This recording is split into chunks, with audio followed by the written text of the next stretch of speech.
Okay, good. It looks like I just milked nothing. I should probably not do that in town. Just like jack off in the town square. Hey, how's it going? Whoa, whoa!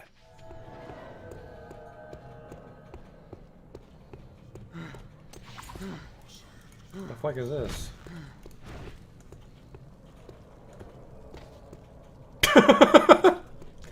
Got him!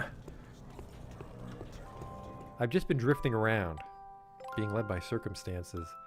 No, that's not right. In Ave, you helped Bart when he needed it. I can't keep a fucking straight face, this awful writing. Drifting, kind of like me. Holy shit.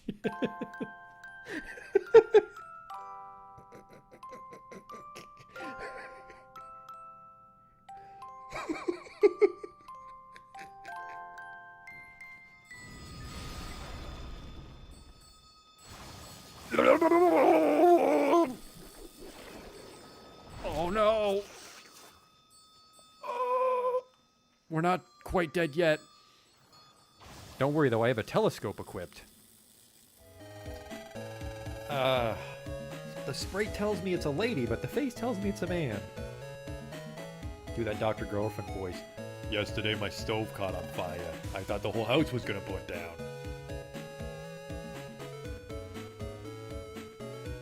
You there, ugly kid. Every kid is ugly. What? These aren't special in any way. There goes the potion! Oh! It's a perfect fit. Oh! Ooh!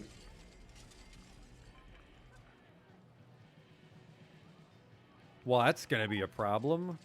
24 people have died. We might not finish the campaign now. Oops.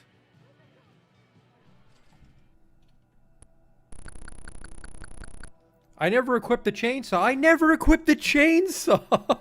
Oh my god. I didn't stab that man with a chainsaw. I just made chainsaw noises as I hit him with an axe. Holy fuck, I'm an idiot. Oh, he'll have the key for sure. Police! Nobody move!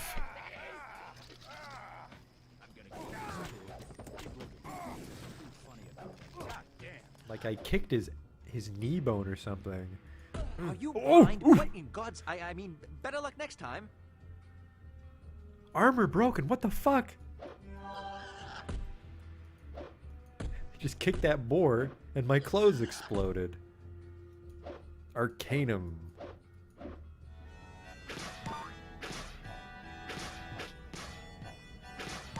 Damn it.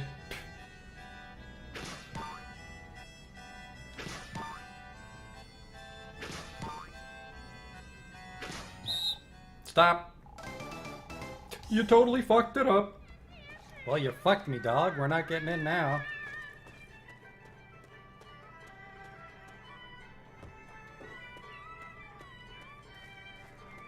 You blew it, old man. Holy shit, you blew it. Wow, and it's just his face. Oh. No!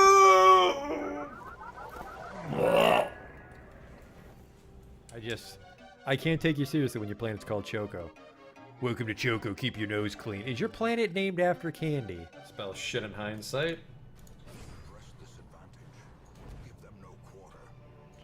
That went pretty good. The hell is this? It says the sacrifice of fire is the gate to ruin. Place torch if you crave the void. Okay. Terrors may indeed stalk these shadows, but yonder, a glint of gold. I fucked that up. A whole bunch.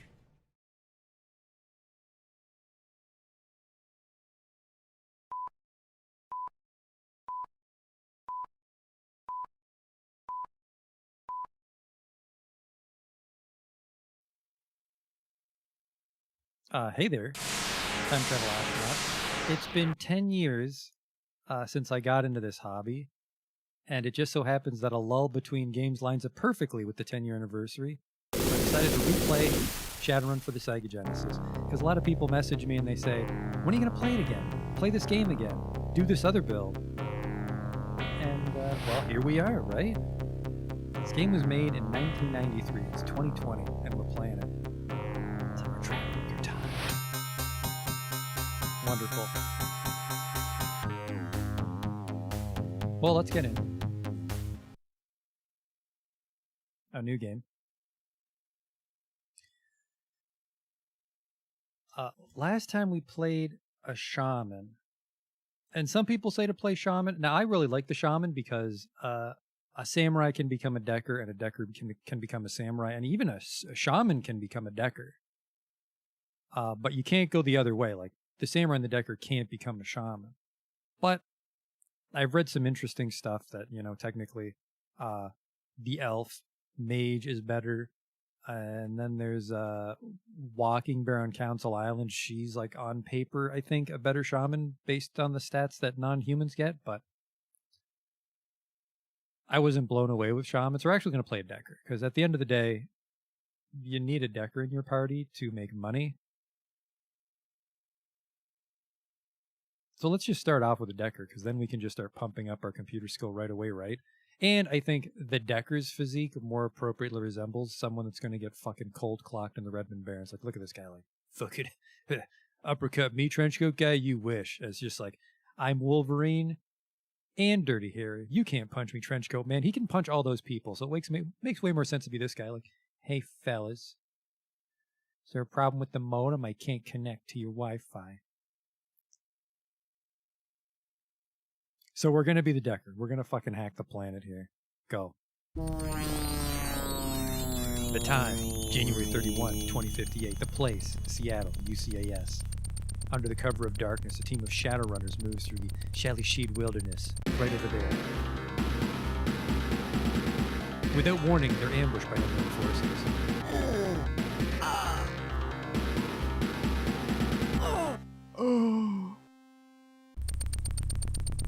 The Travid was recovered and made national news. Michael, your brother, was the last to die. Spending your last New Year to go to Seattle, you battle avenge your brother's death. I fucking forgot how fast this text moves. This intro moves at the speed of light compared to some other games I've played. Landing at SeaTac Airport, you flag a cab to bring you to Michael's last Credstick transaction. Stoker's Coffin Motel, located in the Redmond Barrens. There's the airport, there's the hotel. Now, before we start, I want to take a moment to appreciate the fact that one of my brother's friends mastered the art of magic, and then on a secret illegal Shadowrun, while they were under fire, thought the smartest choice was to sit crisscross and then float up in the air so every single bullet would hit center of mass, aka his fucking skull. Not surprised at all that guy died. Also, from what I know about the Shadowrun pen and paper, you should always be in cover. It looks like those dudes are just kind of like running through the forest haphazardly shooting. They all deserve to die. The battered sign reads Stoker's Coffin Motel. Motels like these are cheap, each room only large enough to fit a small bed. Dumps like these tend to attract the dregs of humanity. Tell me more. The manager yawns. I won't bore you with the welcome speech, so what do you want? Well, I'm here to pick up Michael's stuff. So you're Michael's brother, eh? Your bro skipped on paying his bill, and I'm holding his stuff till I get the back rent. Let's make a deal. You pay up the 250 new he owes, and I'll fork over his stash.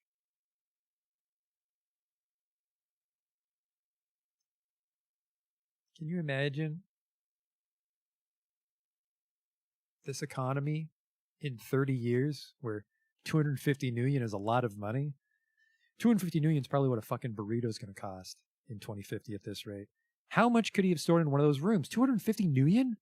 Hey, if you need million, head up the street to the Jump House. Gunderson's always looking for runners. You'll find him in a booth towards the back of the bar.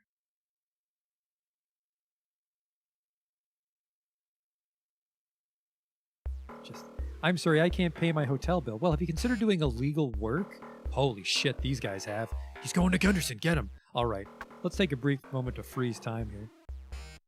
I have an American L36 light pistol, which I think is slightly stronger than the jelly bean dispenser they give the shaman. I think this is This kind of looks like a pistol from World War II. I think my grandfather nicked this off a Nazi. Not very powerful, but we're a better shot than the Shaman. Right out of the box, I think. Speaking of, let's check our stats. Attributes / skills. Human Decker. Body 2, Quickness 5. Quickness 5 determines movement and attack speed and increases combat and cyber combat success. That might just be enough to fucking power walk our way from these guys. Intelligence 4 determines attack speed plus increases combat and cyber combat success. Willpower resists damage from mana. Alright, you know, for a guy that's all about computers, he kind of believes in magic. He has actually almost perfect essence. All he has is that data jack, which is 0.2 essence. I remember that fact. I haven't played this game in about a decade, but I played it so much as a kid. Just certain things, they're right there. They're right there in your noodle. 0.2 essence for a data jack. Just a common fact. 0 sorcery, which can't go up. Really, we only have 2 firearms. I swore the Decker started with more. Decker starts with 3 computers, which is pretty good. I think skills go to 13 or 12. Attributes go to, I think, 6 on a human. So he's really quick. Well, like, yeah, probably spends his whole time running away from people trying to pants him. You'll see. One day I'll be a hot Decker. I'll be super whiz. Yeah, whatever, man. Yeah, only level 2 pistols. That's got to go up. Computer 3. You don't start with a cyber deck. That's my only problem with it's my only problem with human Deckers. That's just like a cardboard. He's just LARPing right now. Oh man, if I ever get a cyber deck, this is what I'll look like. Oh, we don't have one yet.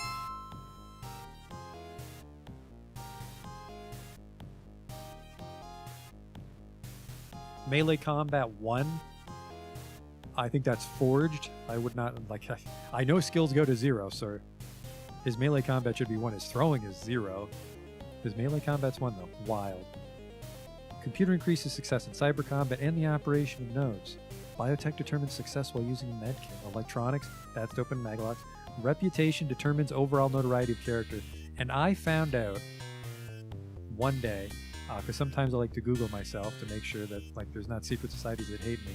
And they were talking about Shadowrun on GameFAQs. And someone went to the trouble of watching my playthrough, and they noted that reputation is what causes the Iraqi strike teams to attack you. Because like there's this brief window between a story token I grab, like I think it's Oto or Oti, I forget the characters' names. But there's like a story milestone, and then you still don't get attacked by strike teams. And then I leveled up my reputation, and then I got attacked by strike teams. So low reputation. We won't be able to get into bars, but it'll keep the strike teams off our ass. So we'll probably keep this low for a while. Negotiation increases Shadowrun payments and influences buying and selling. I kind of want to keep this low too, but I think with all the computer software we're buying, we're going to need high negotiation. You know, like whenever someone tries to sell us computer software, we just go off on a diatribe about bitcoins, and then they relent and give us a discount. I don't fucking take bitcoins. Only Nuyen. Well, you know, it's cryptocurrency. It's the future. I like to imagine Joshua talks very nasally. 250 Nuyen. How much stuff my brother fit in there?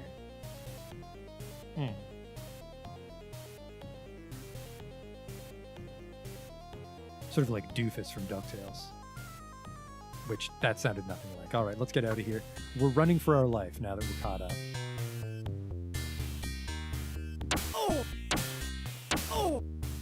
Like, you're a decent shot. The problem with the Shaman is, even when it connects, the recovery time on a spell is way worse than a recovery. Like, look at this. Bang, I'm walking again. If you successfully or even unsuccessfully cast Mana Zoo, like, look at that. Look at that. Well, I mean, we gunned down 2 people in the street, welcome to America, but we didn't get hit. Oh my god. Did you gun down my friends in the street? Yes. Yes, I fucking did. Look at this quickness 5. Oh, what are you gonna do?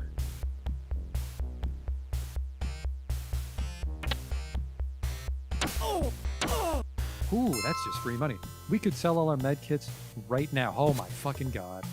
Hey, he's playing Shadowrun again. Get him! These guys have just been waiting for 10 years. With 3 medkits, we could sell that right away and buy our brother's stuff. But we don't want to get that story token. because then the Dock Wagon wristband sends us to downtown Seattle when we get killed.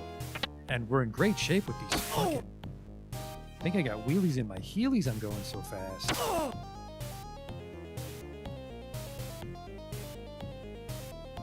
I want to stay in the Redmond Barrens for a while, grind up some money.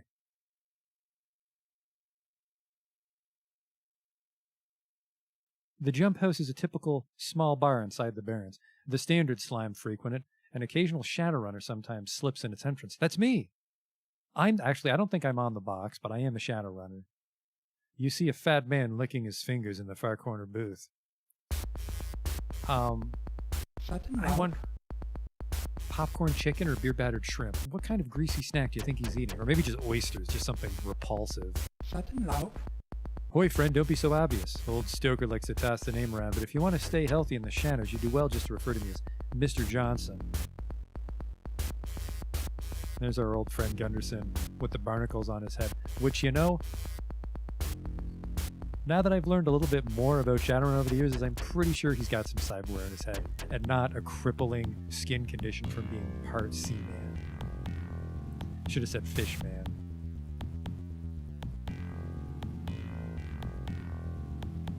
But you know, it's the 2050s, transhumanism, maybe he's part cum. But enough about you. I'm looking for some information, Mr. Gunderson. Info, eh? Well, chummer, I might be able to help you there. Since you're pretty green, I'll offer some free advice. Most Johnsons don't mind telling you basic information, so there ain't a charge for that. Tell me more.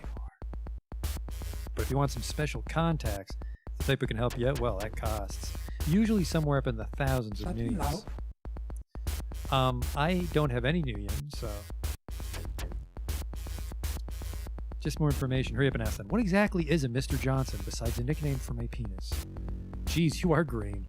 A Johnson is your meal ticket if you're going to be a Shadowrunner. Let's take me, for example. My name's Gunderson, but you should refer to me as Mr. Johnson, out of respect for my anonymity. Tell me more, Mr. Gunderson. I receive jobs from those who don't want to dirty their own hands. I contract out those same jobs to runners like yourself. It's a food chain, and you're the little fish. Another question? Nope, just talking about penises again. Different subject. Let's try to get some work.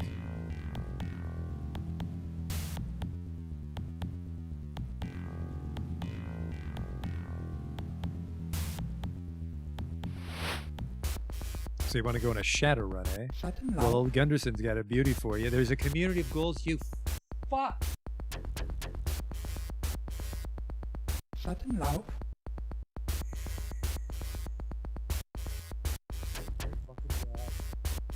There's a community of ghouls somewhere in the Redmond Barrens. They've been preying on the citizens there. Kill as many as possible and return here for payment. If that's the first job that Mr. Gunderson offers a new Shadowrunner, is I'm under the impression that he's actually a Mr. Johnson for the ghouls.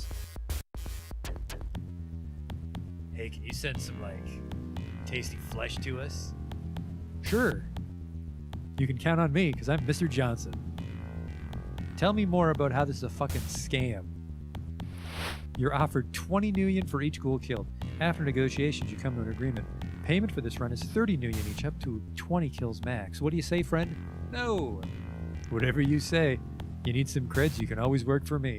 Yeah, not for the fucking ghoul monger. Looking for work. Oh, you think you're hot shit, don't you? Now he's just lowering his price. No. I don't think you're ever really equipped to do a ghoul run in the Redmond Barrens. Could you fuck off?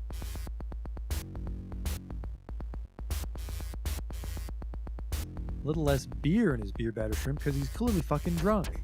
No.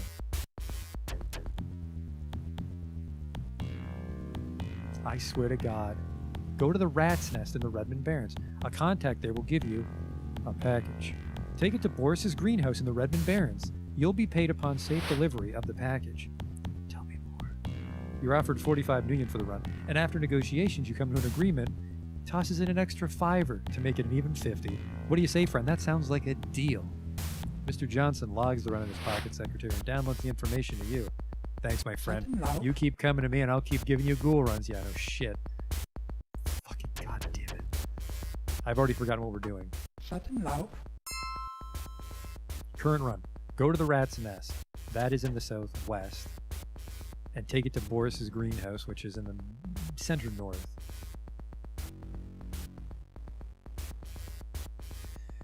What's this? Is this some sort of asshole patch you're running? Sheer coincidence that he can offer you ghoul runs out of the gate. Although I will say we are running a ROM hack that removes, if I installed it right, removes tar pits, but not tar paper. So if you recall, tar pits permanently delete the program when you trip them. Tar paper just removes it from active memory and you have to jack out. Because I hate tar paper. It's just like when you're investing hundreds, I think it's actually over 100,000 million to max out the attack program, and then you fucking burn that on a tar paper, or sorry, a tar pit. Ugh. You just reset the game every time. No one's gonna roll with that. So if I set it up properly, there's no more tar pits, which is good because we are a decker. Tips and clues. Michael's last cred stick transaction. Stoker's Coffin Motel. Must pay Stoker 250 million to get Michael stuff, which, yeah, we have 300 million worth of medkits we could sell right now, but I'm kind of tempted to sell these for some new body armor or a new gun. Let's do this one mission.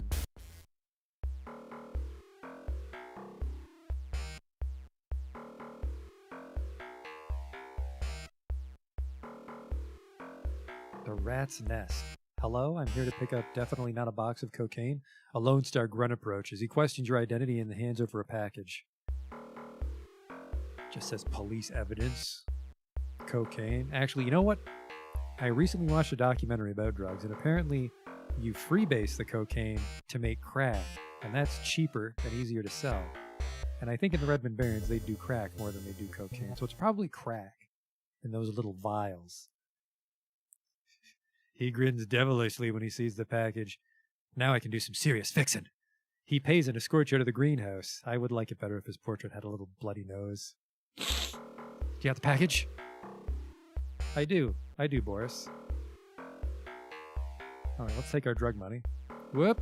Speaking of drug money, might be able to take it from their pockets. That guy was just in the nook by the hotel like fucking West Side Story, snapping his fingers. Well, if it isn't a Deckard. Oh, jeez, how am I gonna get out of this one? I know, I'll just shoot you in your fucking windpipe.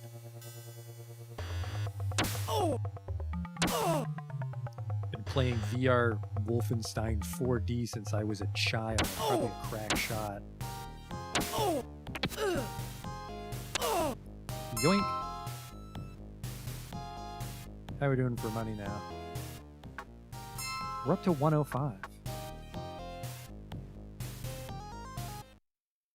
A large man with the Ares logo on his huge coveralls grins at you over the counter.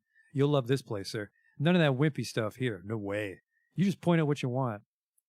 His huge coveralls. Now, do you think they're baggy or do you think he's a big guy?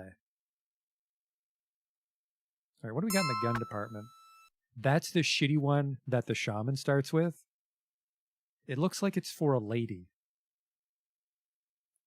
Like something a prostitute would put in her purse. There's me. Yeah, well, actually, what the fuck? Light damage, light power, light damage, light power. My gun seems inferior and cheaper. Now, this is the one we want. The don't touch my fucking video card gun.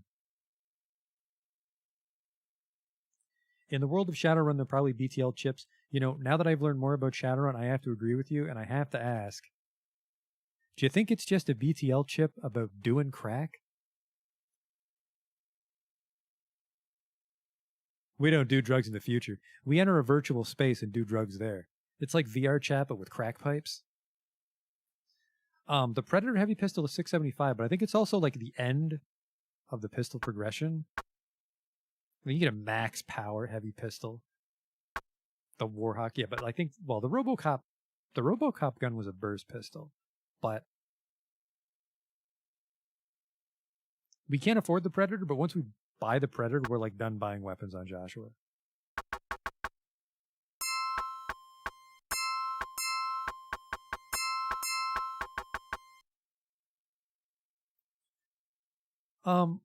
And we're going to keep one med kit just in case we're on the verge of dying.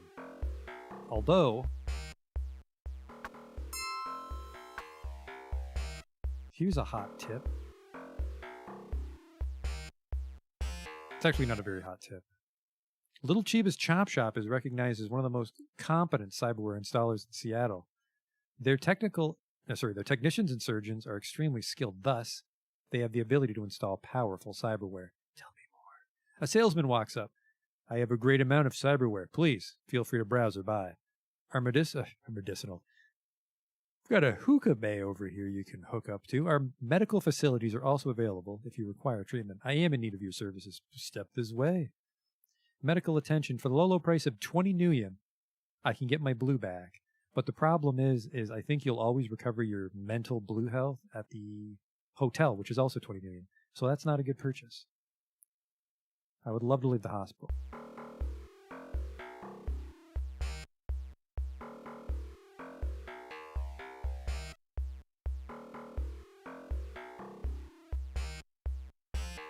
And I actually learned that very recently. I was doing another Let's Play for Shadowrun because I wanted to have a Let's Play ready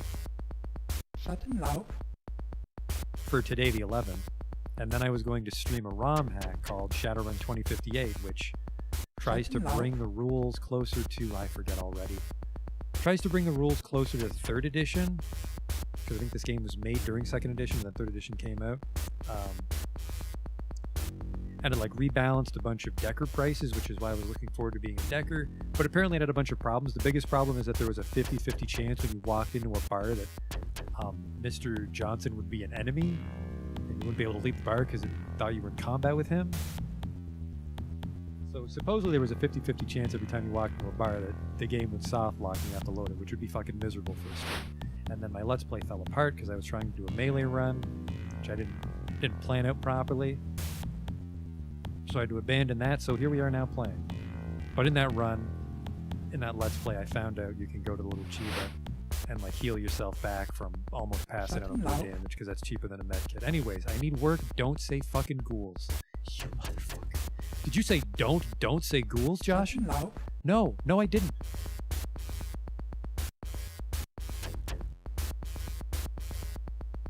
Go to the Hollywood Correctional Facilities in the Redmond Barrens. There you'll meet my client, Ellis Goodson, and escort her to the Rat's Nest just across the street. Tell me more. This is a bargain. $65. Help this old man cross the street?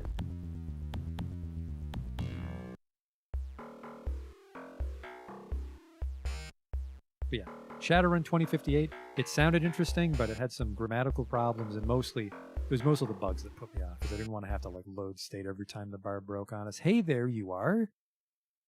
Boy, am I glad to see you. It's getting so a guy can't walk the streets alone. Well, let's get moving. I'm on a tight schedule, and if anybody tries anything cute, you wax him. His nose looks so fucking weird. I wonder if that's his nose, or if he just has like a fucked up Owen Wilson nose from always getting beat up for looking like that. Anyways, here we are. Thanks for the escort, chummer. Here are the cruds for a run well done. I'll be sure to tell all my friends about your services. There's a chance he's a drug mule. There was no reason to go like, hey, psst, can you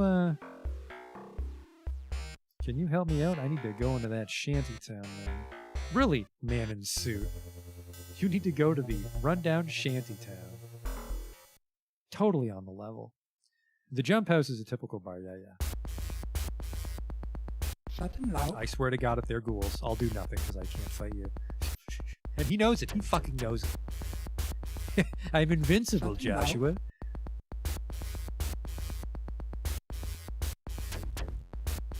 I'm looking for some work. His fucking tablet is probably just filled up with ghoul contracts because nobody's going to take them in the Redmond Barrens. Nobody.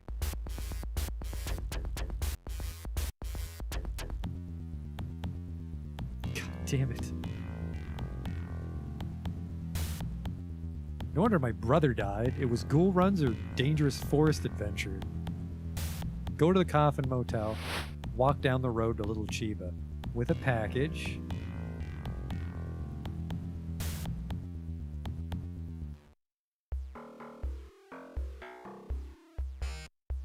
And another hot tip, because my playthrough's 10 years old. There's been a lot of hot tips over the years. Another hot tip is, if you hire a person part-time, they'll only leave when Mr. Johnson pays them.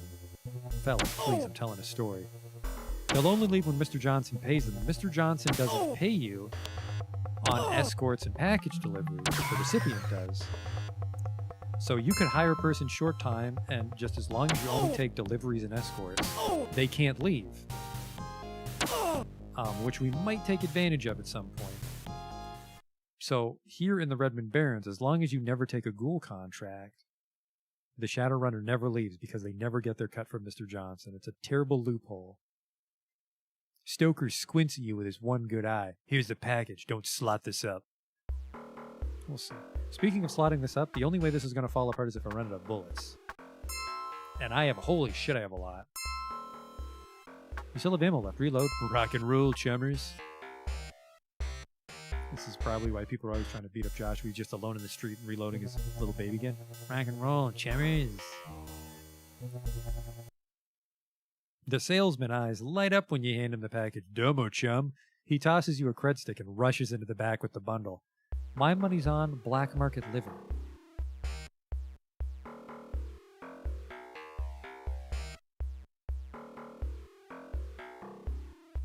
Or some sort of cyberware nose to help you snort the crack quicker. It's like a turbine for your nostrils. Shut him loud. Gets it to your brain that much faster. I swear to fucking God. I know you will, but I swear to fucking God, Gunderson, I will be very upset. Oh, thank God. Go to little Chiba. Got a shipment of BTL chips about playing Shadowrun on the Super Nintendo. They're very hot. Take it to the Halloweeners. 40 million. Can't negotiate any higher than that. Fine.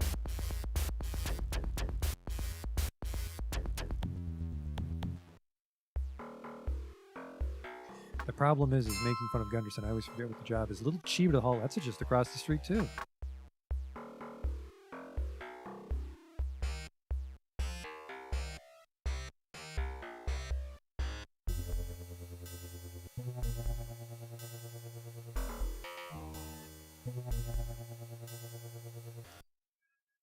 The salesman hands you a bulky package. Please be careful with this. It's quite fragile. This is just a head in a jar. So here's the thing, is jokes aside, a ghoul run serves no purpose in the Redmond Barrens. Maybe on a samurai. You can make a lot of money if you get a good rate. Like if you can negotiate up to $100 a head, that's 20 ghouls, 2,000. If you're good, you can clear 20 ghouls pretty fast. Problems with ghoul runs though, is gargoyles don't count, and there's a chance that the trenchcoat man doesn't count the vampire. And lastly, the problem with the ghoul run is you can't leave when you're in combat. So if you're in over your head and like kill 2 ghouls, and there's a bunch more chasing you, you don't have a choice in the matter. You're still trapped in that building. And every Seattle dollar you do, or cred as they prefer to be called, matters at this point, so I don't want to die and drop them all. Entering an abandoned shack, you're accosted by a member of the Halloweeners gang. If you want to live, you better have a real good reason to be here. I have this head in a jar. He takes out a blade, slices it open, and peers inside. Satisfied, he pays you off. They're going to play soccer with that head later.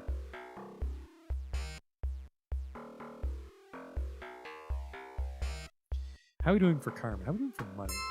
Money's coming in very slowly. 6 something for the guns, so probably want 700 to afford the Predator. And then we want enough karma to really pump up our computers. We should probably take some karma for our pistol skill or firearms in general, because remember, if you take firearms to 12, and then you can spend 1 extra point on the sub-skill, pistol, SMG, or shotgun. So you can actually get your firearms to 13, which is probably overkill, honestly, because that's what, like, I actually don't know how much a 13 skill would cost in karma. I forget. I want to say it's double.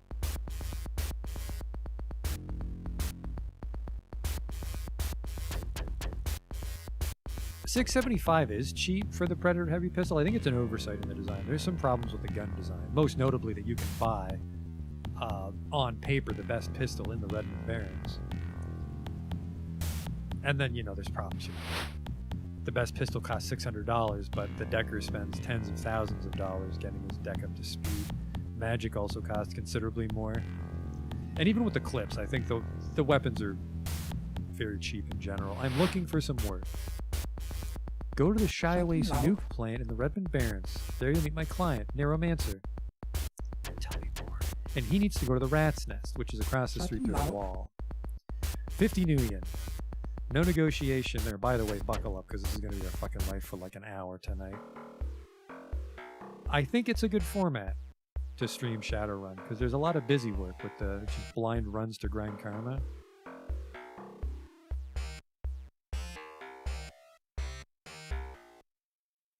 Hey, there you are. Boy, am I glad to see you. It's getting so a guy can't walk the streets alone. He's probably smuggling some nuclear material out of there. Hey, nuclear technician. You need an escort to the slum again. This is probably on the level. Although knowing Seattle, this is probably all he can fucking afford. Wow, aren't you the CEO of that important corporation? I sure am, but houses cost 10 billion credits, so I live in a cardboard box inside a smaller cardboard box. I have a landlord.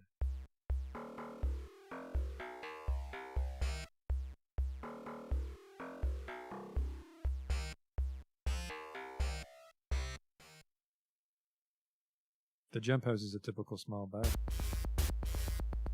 Shut him loud. Looking for some work. Go to the Rat's Nest. George Shut him loud. Kish needs to go to the nuke plant. So we're just going backwards. Like his landlord needs to go into work now.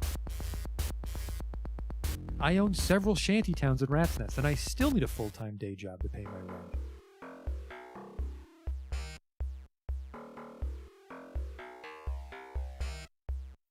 I think the economy in Shadowrun is actually somewhat stable on account of the fact that I think a computer virus wiped out the economy in like 2020, and then a virus wiped out a huge chunk of the population and made monsters and trolls and shit.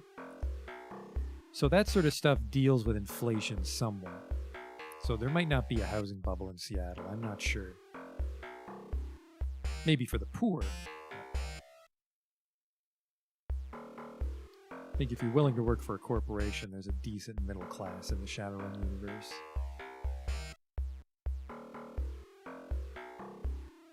Whoop.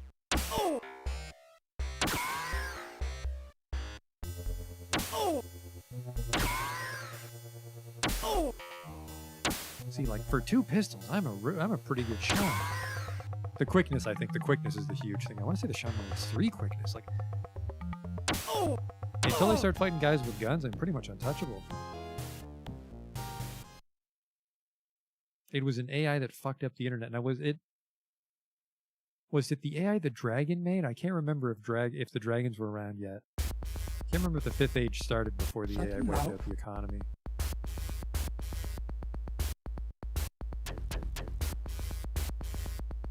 Shut him loud. There's a community of ghouls, and there's going to stay a community of ghouls. Fuck you. Not even for $25 reduce, Joshua? No! Not for $100. For $100 with a full party, I would still be skittish of a ghoul run. Go to Little Chiba and meet my client, Mike Nana. Escort to the Rat's Nest. Yes.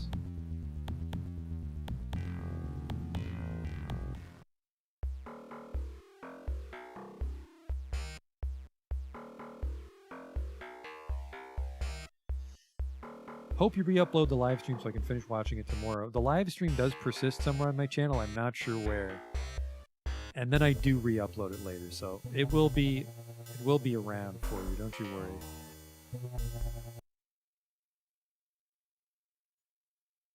Hey, there you are. Boy, am I glad to see you. It's getting so a guy can't walk the streets alone.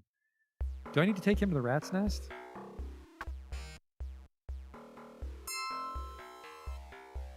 I think it's someone else that lives in that cardboard box apartment building they all share. Just had to sell my liver, rent went up. Oh boy. A haggard man collapses at your feet. His skin is pale and cold to the touch. A well-dressed man runs up, followed by 2 ordinary thugs as opposed to dire thugs. I'm a doctor and this patient has escaped. Help us capture him and I'll pay you. Tell me more. The man looks like a typical doctor to you. All doctors in the future wear large-brimmed hats and trench coats. I better help him. You grab the man and hold him while the henchmen straitjacket him and drag him off. Here's 50 new yen, now get lost. Now, on paper, you're like, did I do the right thing? I don't know about that guy, but from what I know about American healthcare, that was probably 100% on the level. Looks like an ordinary doctor. This is very curt. Money changes hands that shouldn't.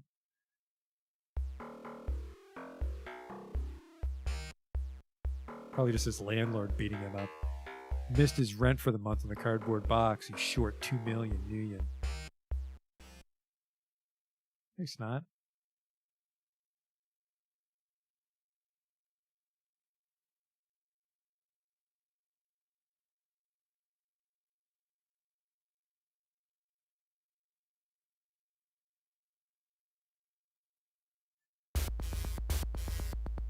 Shut him loud.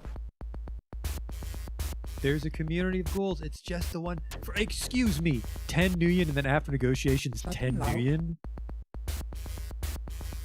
Oh my god, I feel like this bar is a door, like a jewelry shop, and Gunderson just locks it on me, and that's his definition of negotiations over the payment. Just rattling the cage, let me out, Gunderson. What if for 10 Nuyen you take the contract? You originally offered 10 Nuyen. What do you say, friend? Go fuck yourself. Hey Gunderson, it's me. Go to the Shy Waste nuke plant and then deliver to the Halloweeners. Just radioactive crack. That gives it that extra oomph.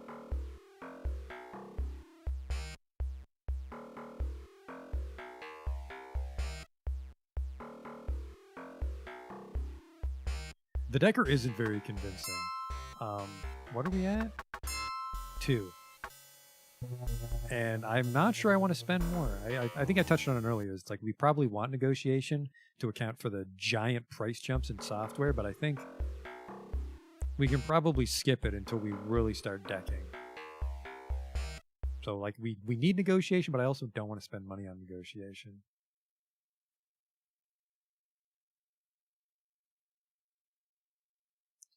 Entering an abandoned shack, you're accosted by a member of the Halloweener gang. If you want to live, you better have a real good reason to be here. I am so concerned for that man, because he's either very old or he is very like, if you're bald with liver spots like in your 20s, that's, well, I guess he does live near the nuke plant, but tell me more. He takes it. He takes the radioactive hypercrack. As you walk by, a man calls to you from a dark alleyway. I got 6 frag grenades for sale. I'll give them to you for 180 Nuyen. That's 30 Nuyen a pop. What do you say, Chummer? I say that's a bad deal.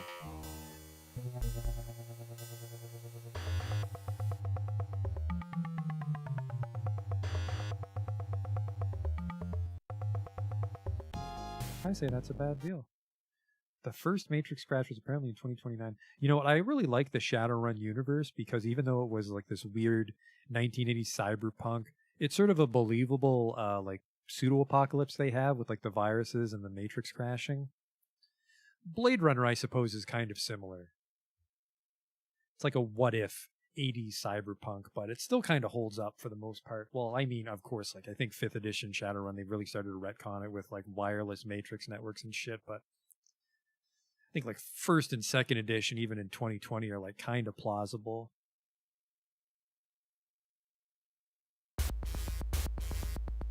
Shut him loud. And it is a shame that Harebrained Schemes kind of let go of Shadowrun, but I have a feeling that even though it was not that much work for them to make Hong Kong, because they already had the engine, but they were probably getting screwed on licensing fees. Because I know that I would only want to pay so much for a Shadowrun campaign if they're just using the exact same engine. So even if they were turning around like a module a year, you know, like don't make a deal with a Dragon, they managed to pull that off in 8 months and sell that. It's like I wouldn't want to pay more than $20 for that. And I mean, it's hard to keep a development team running on a $20 game year after year. So I'm not surprised they moved on to BattleTech, but they're probably getting screwed by licensing fees on BattleTech in the same way. All they've done is a couple DLCs for it. I'm not sure what Harebrained Schemes is doing right now.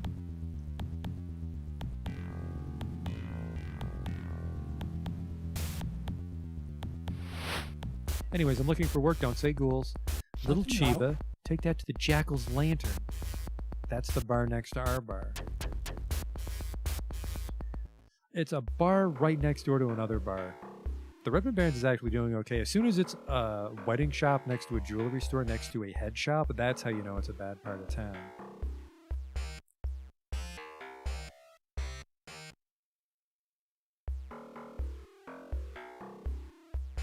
Some medical grade moonshine to deliver to the Jackal's Lantern.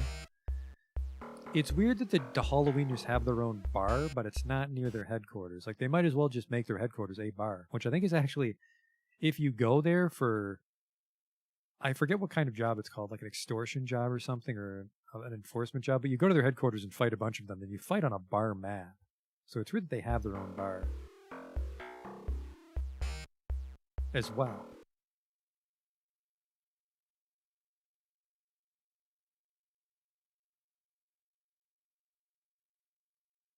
They did have otaku in the older versions? Huh. When did they introduce different races and such? What was it? I think it was like a virus around 2012 that just elves started being born and like 1 in 4 people spontaneously transformed into a what was it, a dwarf? And then I think orcs had to be born, or were orcs also transformed? Orcs or trolls were spontaneously transformed by the virus, and then trolls and elves started being born, I think. The 5th age? Or is it the 4th age? I forget what age it is. The last age was like Aztec times, and there was just no magic since then. It's an interesting universe. I think there's also, well, I think there is a pen and paper game like in the previous age where it's just Shadowrun but high fantasy, and you're like back in the Aztec days. TTA, did you ever attempt to play the tabletop? I've read the rulebook. I think I read the 4th or 5th edition rulebook. Seems really fun, but no, I haven't gotten into it yet. I'd like to.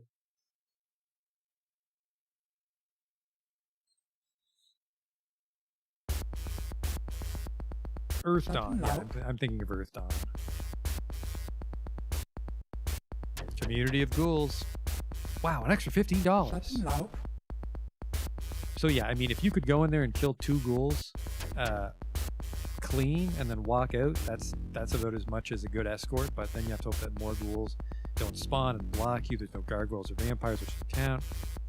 Go to the Rat's Nest and take it to the Stalker's Coffin Motel.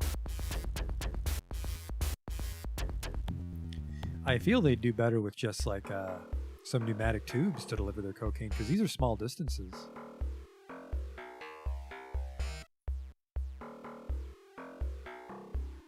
And then, because we have to drop it off at the hotel, we'll go into the hotel and we'll pump up our karma. Probably all computer.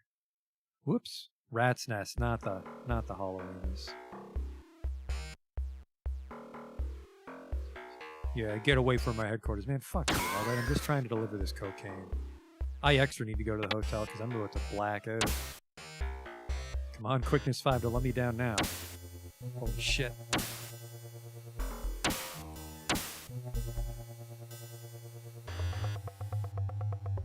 And then this is an interesting quirk. It's something I've kind of picked up on from watching speedruns in a lot of games. I think it was Final Fantasy IX, maybe. Was it? It was a game I was watching a speedrun. The guy was pointing out that the way it calculates your move speed, it was Dark Cloud. It was Dark Cloud now that I remember. The way it calculates your move speed, like it interpolates it, is you move faster to diagonal, and I think that's also true in Shadowrun, so I kind of try to stick to my diagonal when I play. A medkit, that's 100 million. Lone Star Grunt. Here's some excess evidence I'm selling, and you know what?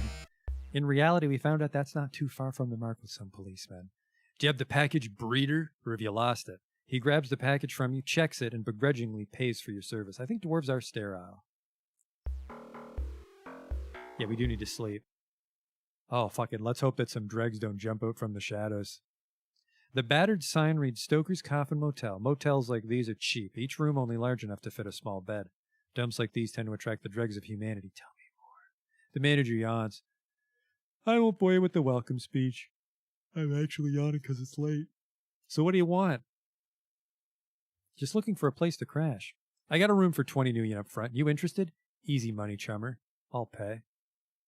Hope you brought your own towels. I've been cleaned out this month. Enjoy your stay. Now, I was not a well-traveled child. And I actually played the Sega Genesis Shadowrun after the Super Nintendo Shadowrun. And there is a hotel in the Super Nintendo Shadowrun. I think it's next door to that bar where you get the ice delivered. And anyways, that's supposed to be a coffin motel. But due to the graphical limitations of the game, it's just a hotel. And the room is just the size of the bed. And I found out later that a coffin motel is like a capsule motel, like those Japanese ones where it's like the tube and you climb in and they're stacked on top of each other. And that's probably what these are. But just that was a fun fact, because until I learned about those capsule motels in Japan, I always thought a coffin motel was just like a freakishly small room, which doesn't really make any sense, because you'd be hard pressed to like segregate your building so that like doors are that close together. It'd be pretty much like door and then the jam and then another fucking door. Anyways, a steaming mug of soy camp will be just whiz about now. And I've recovered all my blue health, as you can see. 11 karma. Yeah, let's get that computer up, which doesn't help us whatsoever in the Redmond Barrens.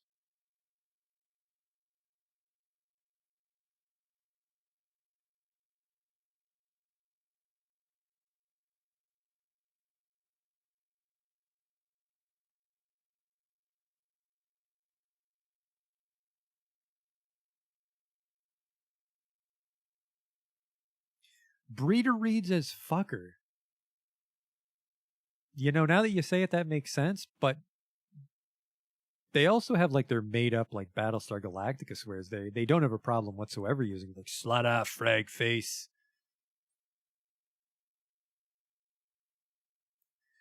So I would assume that if Stoker was that angry, he'd just go right for the jugular with that. It's like, I want to tie you up to the radiator and frag you in the mouth. But he just called me a breeder.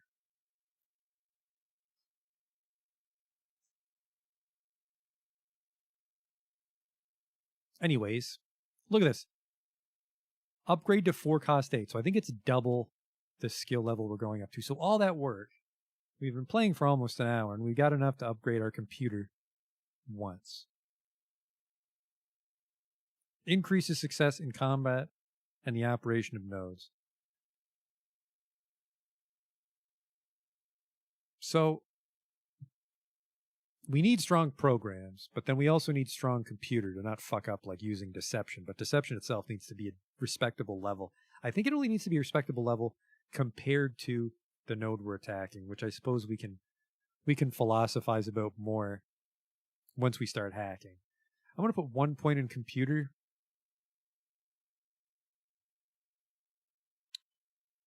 I'm going to put 1 point in computer. So we need another 6 runs. And then we can get computers to 5. I think computers 5 should be enough to at least dabble in the world of the Matrix. We have a spare medkit. Let's see if we can afford that Predator yet. Oh, wow. Yep, I fucking zoned out rambling. That's why the stream format is ideal for a game like Shadowrun.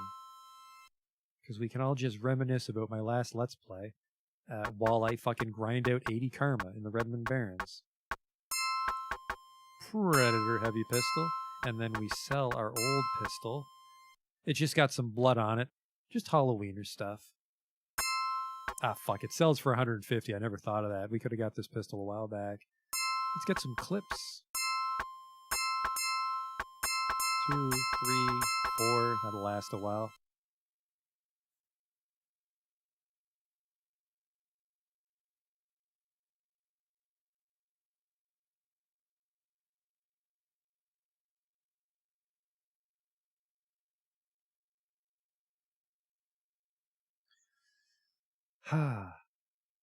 Some elves can be immortal. You might be right. I think Harlequin's one of the like weird immortal ones that has been around since the previous age. But yeah, I think a bunch were just born.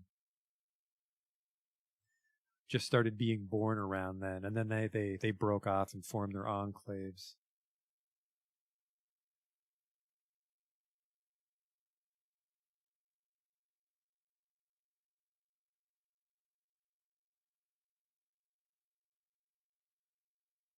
Okay, so it's dwarves. It's elves and dwarves. Elves and dwarves started being born, and then orcs and trolls spontaneously transformed when they had the virus, then, if I remember. It's been like, I want to say like 4 years since I skimmed the 5th edition rulebook. Didn't really give it a strong read, but it's a cool universe. How are we doing for armor? You could buy the armor jacket. The armor jacket will last you a long fucking time. Ribbed, padded, and woven for your protection. And her pleasure. Fair weapon protection, great gun protection. Now, weapons are considered your fists. Maybe everything else. I don't think like a Hellhound Breath is considered a weapon. I think that's considered magical. But guns are guns, weapons are getting punched. Equipment.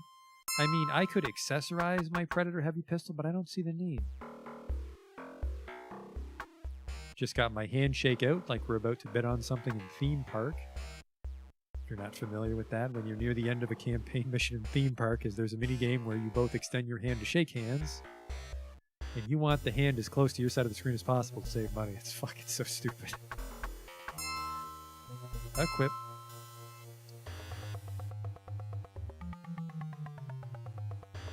So I was reading some speculation because like the code is so weird and it's janky interpretations of the 2nd edition rules in this game that someone speculated with some decent accuracy, I think, that power is the chance to go through armor and then damage is the actual damage it does, because that's they're confusing names, right? It's like damage and power. It's like, what the fuck does that mean? I think I got them mixed up maybe, but one is for how easy it is to go through their armor. Actually, I think it's damage is the chance to go through their armor, because damage is the one that goes up. When you change your posture, which it won't, because I think my gun skill is too low. I think your gun skill impacts the power of your posture, but yeah, I think power, because power is the flat one. I don't know, we're all speculating, I think. One represents the ability to go through armor, one represents the actual damage you can do to a person. So you can have something like I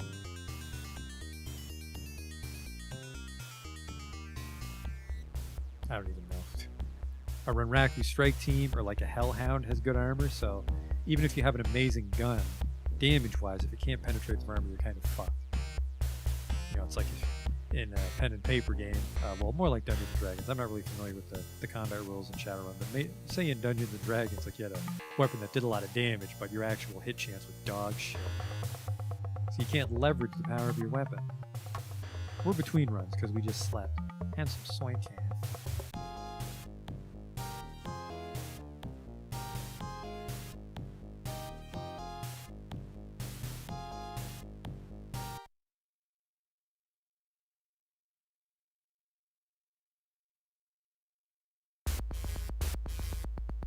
Shut him loud.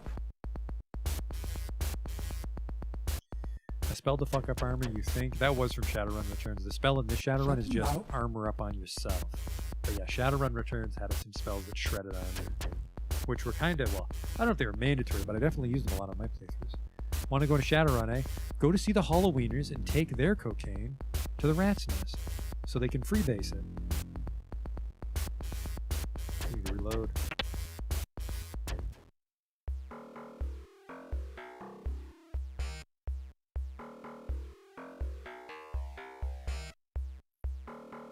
I've definitely heard some good songs on the Sega Genesis, and yeah, Snot's right. Like, Japanese developers really push the sound card to its limit sometimes.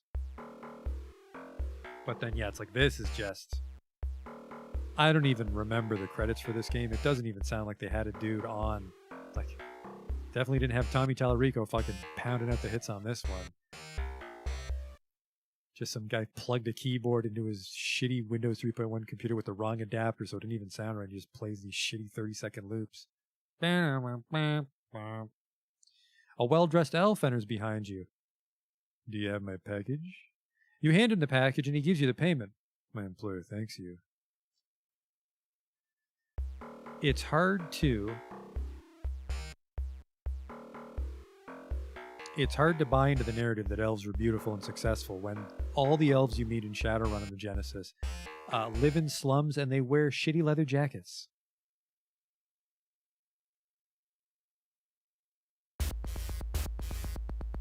Shut loud. What's the goal with this run, TTA? We're just playing it for the most part. I'm a decker. And I'd like to do some decking. We'll try to use some unorthodox characters. Well, not really.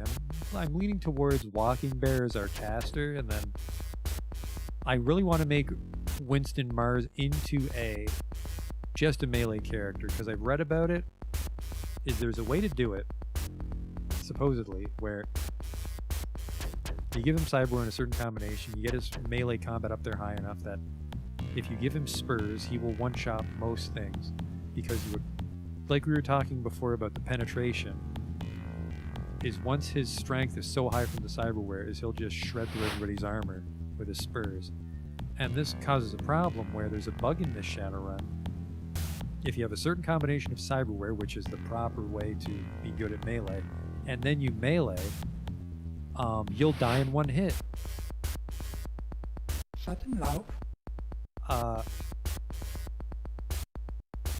But thank God somebody figured out what was causing it, and they cobbled together a Game Genie code that stops that from happening, which I have running, I think.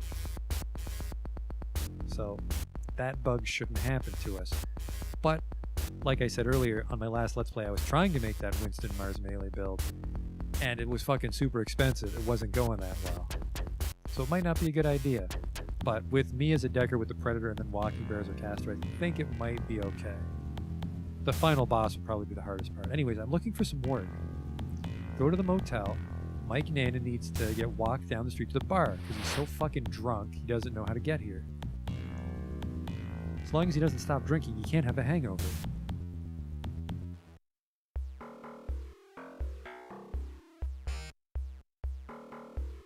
Oh Christ, it's the grenade math teacher. See you, man. It's also tempting to use a grenade character, but I actually briefly made a character. I suppose the problem is because this is kind of a pen and paper game. I briefly made a character and I wanted to go all grenades. So I bought some grenades and I tried throwing them and they were fucking garbage. But I forgot that not just your success chance, but I think your damage goes up a little bit with your skill. So the fact that I had no skill in throwing on a samurai meant that the grenades didn't hit very hard. And I mean, this is a pretty flat game design-wise, so it's not like there's a secret nobody bothered to get 13 throwing in the 20 years since this game came out, and it's amazing. No, it's always shit. It's just, it's fun to do something unorthodox and be rewarded, but Shadowrun is not a game that does that.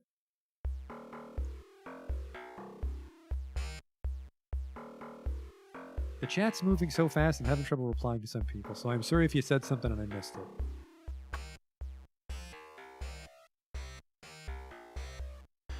But this place is more crowded than my first ghoul run.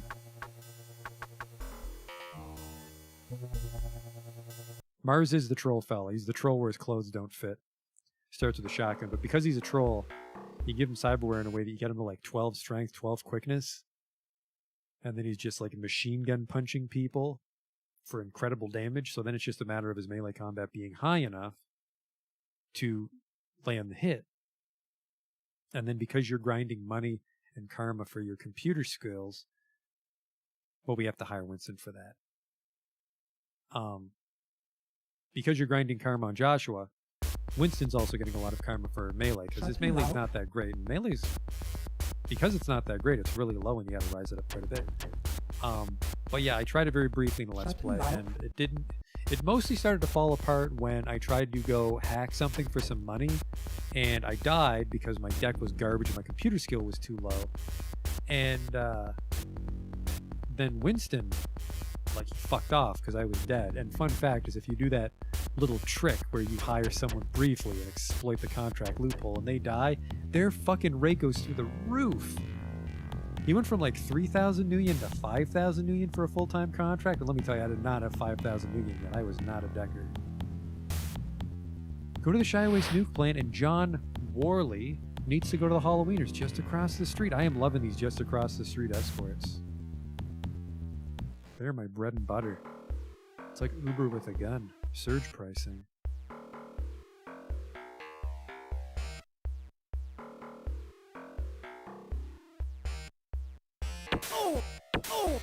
Yeah, that's right. I'm the Predator. Actually, I hope these gangsters are over 18. I don't want the fucking police showing up. Did you just say you're a predator? No, it was a gunfight. It's not a sex thing, even though they got fucked. Oh shit, you're arrested. Med pack for that burn.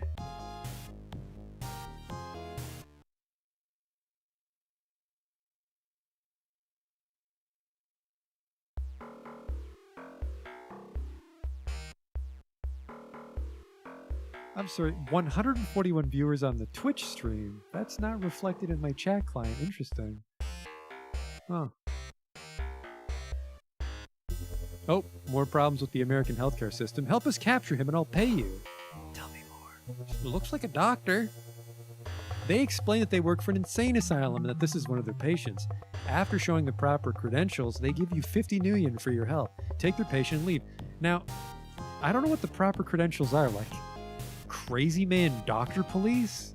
Or he actually has his framed diploma with him that he just pulls out of his jacket. Don't trust me? Take a look at this. It's definitely in the frame. This seems on the level. Wow, Phoenix University. Honestly, like I said earlier, the guy that is curt and gives you $50 to piss off, that sounds more like a real doctor.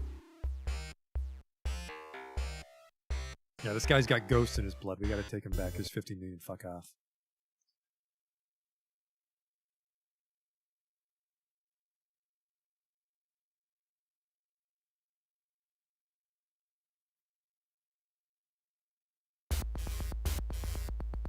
Shut him loud.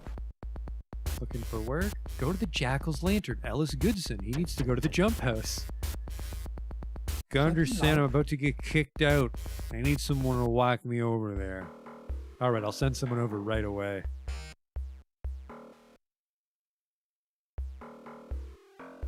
God damn it. Could you imagine Gunderson's LinkedIn profile? Just fucking always alluding to ghoul contracts. Let me know if you need to fight ghouls.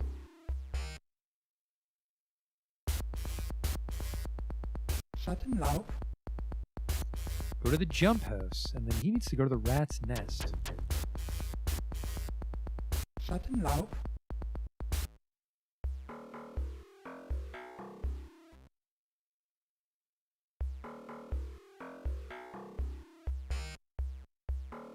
Now that this man's done drinking, he can go back to his cardboard box mansion.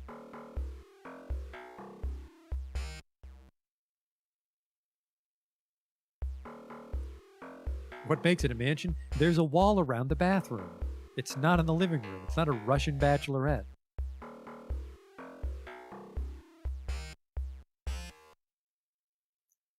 And that's a kind of hotel where the bathroom's in the living room for some fucking reason. Because Stalin was a madman. Go to the weapon shop, Ellis Goodson. He needs to be escorted to the rat's nest. 65 million, absolutely.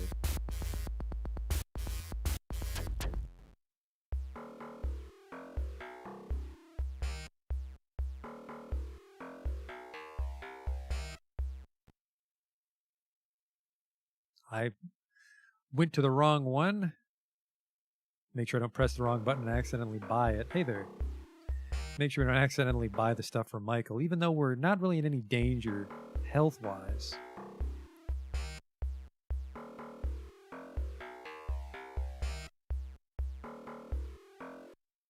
Thanks for the escort, chummer.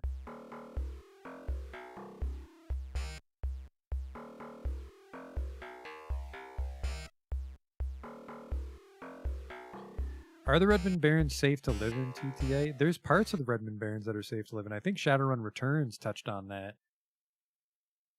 There's like passable parts of the Barrens, and like Redmond's just a shit town compared to Seattle in 2050. But there are parts of Redmond that are just absolute fucking trash. But this isn't one of them. Like, there's a prison, a nuclear plant, the gang's there. It's not the safest part of the greater Seattle area to live in, but it's not like, you know, the fucking bombed out Mad Max part of town where it's nothing but ghouls and gangs. Definitely not as nice as downtown Seattle, though. Oh, community of ghouls. For 15 million, man.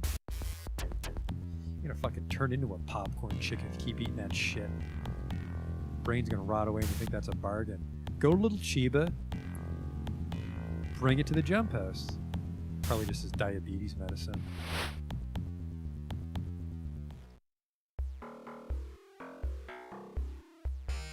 B-Dub, what makes you come back to the Genesis game? Today's the 10-year anniversary of my Genesis playthrough.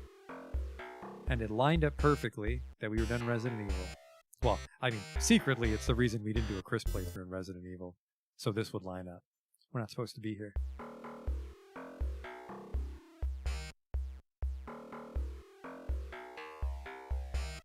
Was Shadowrun Returns in Redmond? It was. You went to different places, but you start in the Redmond Barrens. That's where the bar was. The bar was in the passable part of Redmond Barrens. Had an interesting snippet about like how tourists would go there and pretend to be slumming. But then there were trashy parts of Redmond Barrens. I think this part's not quite as nice as the part in Shadowrun Returns, but it's not a bad part. There's a sudden disturbance up ahead. A sudden disturbance up ahead in Redmond Barrens. We haven't leveled up our reputation. You glimpse someone taking your picture with a holocam. The person quickly disappears into the crowd. Guy walks by and sees me. Wow, what a fucking amazing Decker cosplay.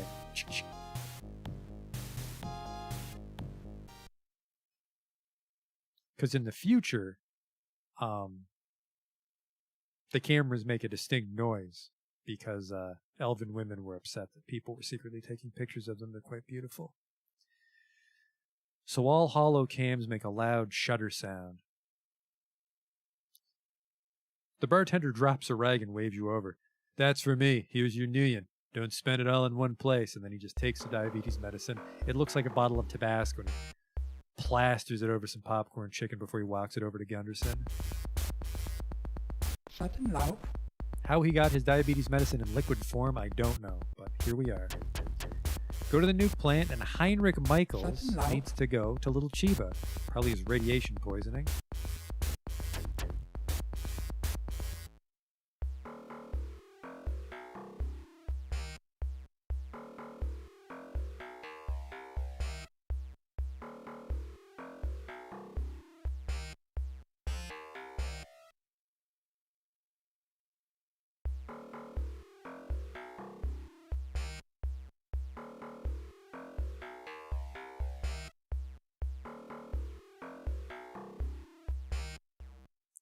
I hope you get the treatment you need. Maybe they can fix up that nose for you. Because, I mean, they can, like, sew metal armor under your skin, give you wired reflexes, put fucking knives in your hand. I'm pretty sure a nose job is, like, fucking, that's a coupon to get your teeth cleaned, too. 100 Nuyen. Shut him loud. The rat's nest of the jump house. Shut him loud.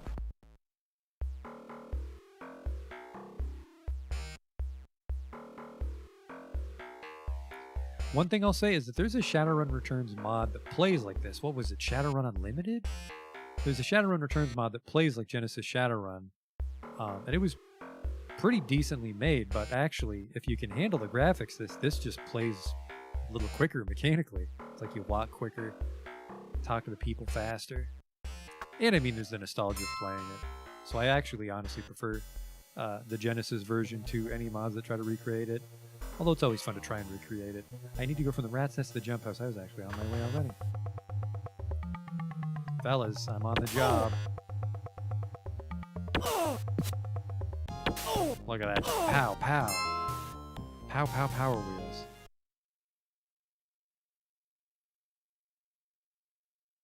That's for me. Here's your Nuyen. Don't spend it all in one place. I actually will. I'm going to spend it on the armor jacket, I believe.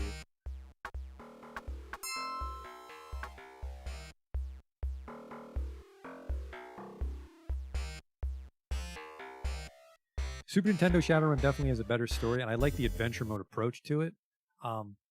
Only weird thing is it kind of plays like a PC game. It was one of those weird games. There was a couple weird games on the Super Nintendo that played like a PC. Utopia was another one.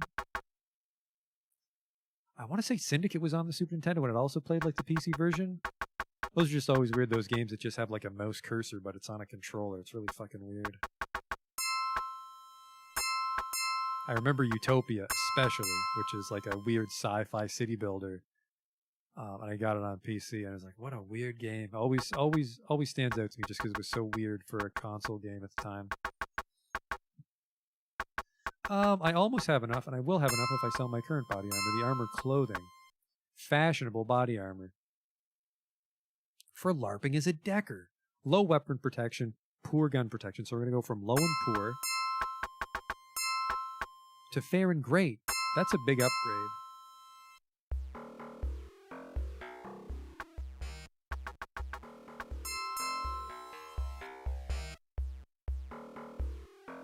Yeah, the Super Nintendo Shadowrun, I don't think it's based precisely, but I think it's loosely based on the novel, like Don't Make a Deal with the Dragon or whatever it was called. Whoop. I mean, we have an increased defense, but let's not fucking get hit on purpose. Actually, good time to have that armor, because probably the most dangerous enemy in Red and Barons, if you can outrun these guys, the most dangerous enemy is the gun guy, because you're not used to actually taking health damage. It's all mental damage from the attack. And the thing is, the gun guy actually has more armor than the melee guys, too.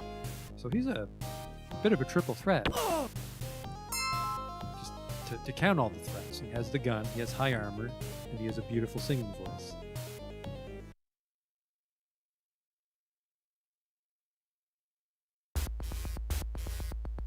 Sudden Lauf. The prison, Ellis Goodson needs to go a little cheaper. Probably got shivved. Sudden Lauf.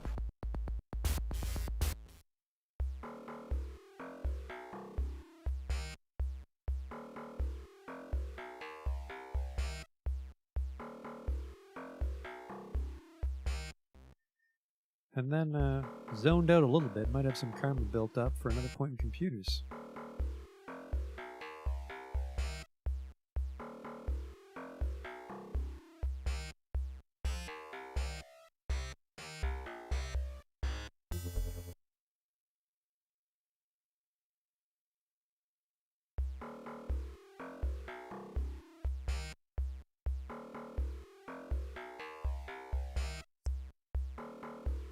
Let's check. 14, I think that's enough. Some soy calf would be whiz. Let me in. Be just whiz about now. 5 computer. You know what? Let's just make it an even 6, which actually isn't even. It's the max is 12, so half of the max will be a good starting point when we get our first deck. And then, sorry, what do we have here? Combat and cyber combat success would cost me 5.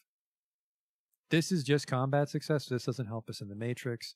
This helps us in the Matrix. Body, body doesn't help us in the Matrix unless we're fighting Black Ice.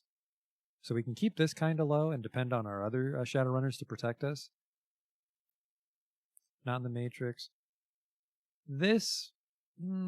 it decreases the cost of Shadowrunners and helps us on random events, but we can just prepare for the worst outcome. Charisma is good for bluffing your way past corporate security checks, I believe. And then things like, if you try to shoot the doctor and the police come, but whatever.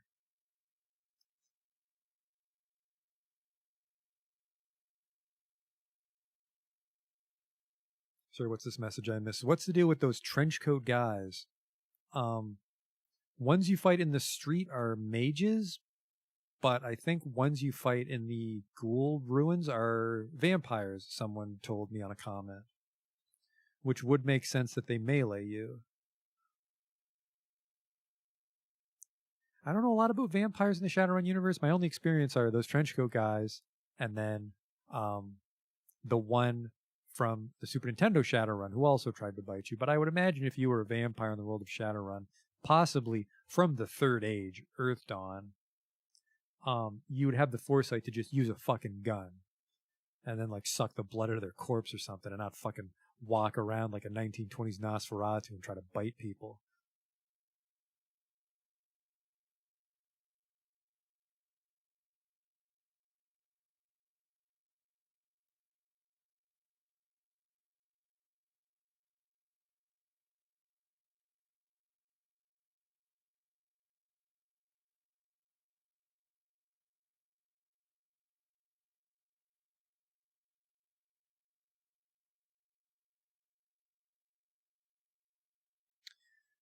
So I think I want to max out my quickness, which was 6.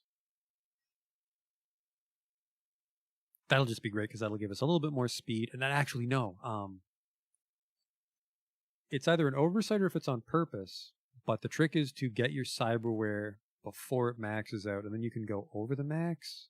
So we actually don't want to max out our stats until we're cybered up. So we'll leave these.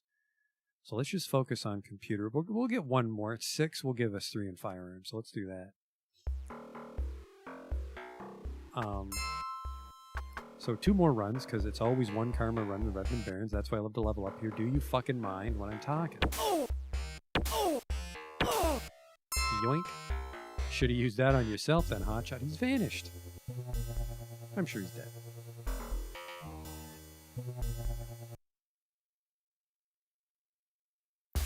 How cybered am I thinking? Probably incredibly cybered, because if you're going to bother to deck, everything else in the game is cheap by comparison.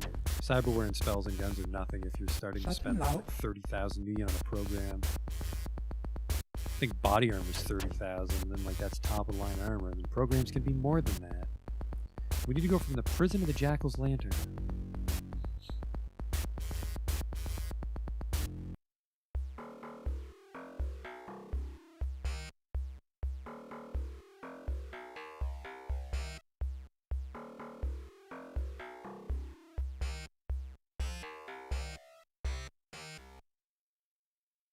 The Jackal's Lantern. Another interesting ROM hack is, I don't think it was Shadowrun 2058, I think it was one of the standalones, but there's one that lets you change Joshua's race. Because with this rather like simplistic adaptation of the rules is just you want, like there's a best race for every job. So it's like, you know, like Troll Samurai is probably the best. I think Dwarves are the best deckers or mages.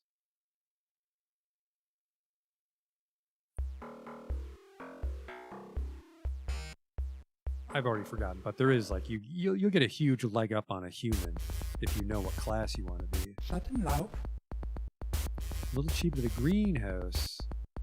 Hey, Matt.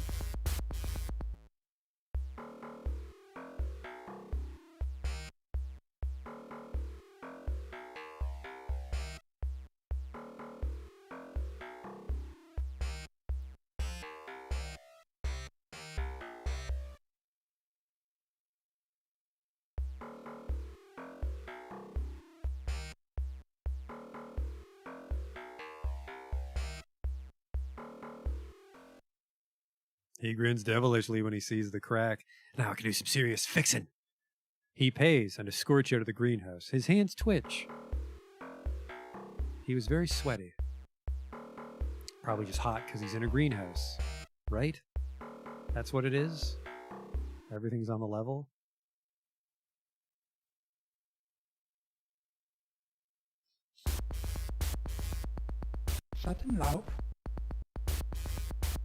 From the hotel to Little Chiba, 35 new yen. Maybe I should work on that negotiation.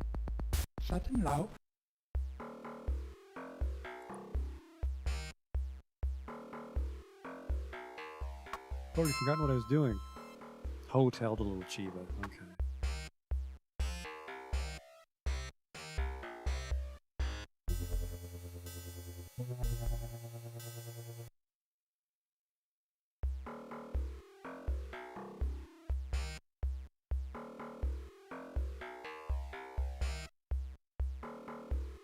That's such a weird pattern they have for the road in Redmond Barrens. Like, I don't know if this is supposed to be, like, very damaged asphalt or if it's supposed to be cobbled. Like, what do the roads look like in Redmond? I think the joke is that Redmond's actually very nice right now. I think it's the headquarters of Microsoft. And then it's a joke. It was a shithole dump in the future. Probably just because they were the most familiar with Redmond Barrens, the guys that wrote the Shadowrun rule set so they could make a very accurate map. But I don't know. I don't know what's up with that road. We needed 10 for pistols? We have 7. Well, 10 for firearms. We don't go pistols until it's 13. Little Chiba, George Kish needs to go to the hotel, so he's just going backwards.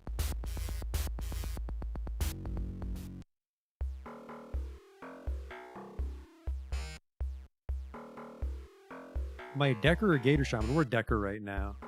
Just because, I don't know. A lot of people comment on the fact that I should have been a Decker. Oh my god.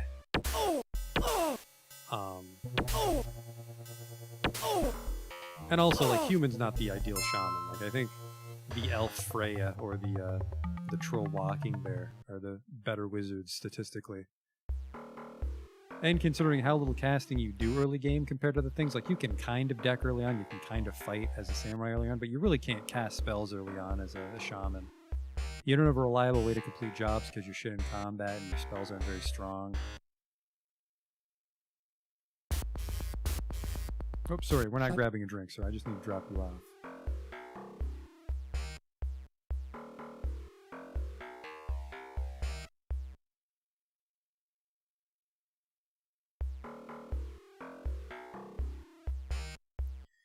I don't know if trolls are literally the best shaman, but I think their skills are a little bit better than you'd think because intelligence isn't that great, it's willpower. And trolls don't have very bad willpower, but they also have very high body. Body's just great, because, you know, you don't fucking die. Or maybe it was dwarves, and there's no dwarf mages? Someone's, like, the odd duck is better than you'd think as a spellcaster in this version of Shadowrun. Schattenlaub. Go to the Halloweeners, Mike, and Nana needs to go to the jump house. Schattenlaub. I can't recall, Faco. I can't recall if this game takes... I think this game takes place in 2nd edition because the box art was literally, I think, the 2nd edition rulebook art. When the people are, like, hacking the vid phone that looks like a fucking arcade machine, that art totally sucked me in as a kid. I was like, holy shit, is this what the game looks like? It does not, but years later, a YouTube empire was born. Fellas, please. Stay out of danger. I like that they never beat up the escort. They just beat you up. Thank God for that technical limitation of the game. Because they made this game kind of quick in the grand scheme of things. I think it was like an 18-month game. Because escorts are miserable. So thank God they don't hit him.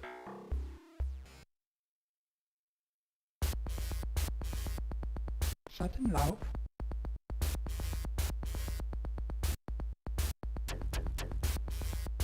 Yeah, the willpower does make dwarves a great decker, and that's why my original Shadowrun playthrough went so well, because we hired that dwarf decker. The willpower makes him great at decking.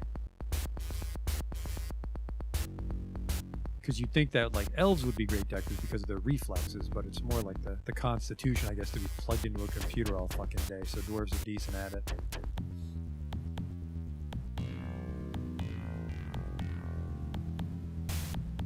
$55 million, I am terrible at negotiating.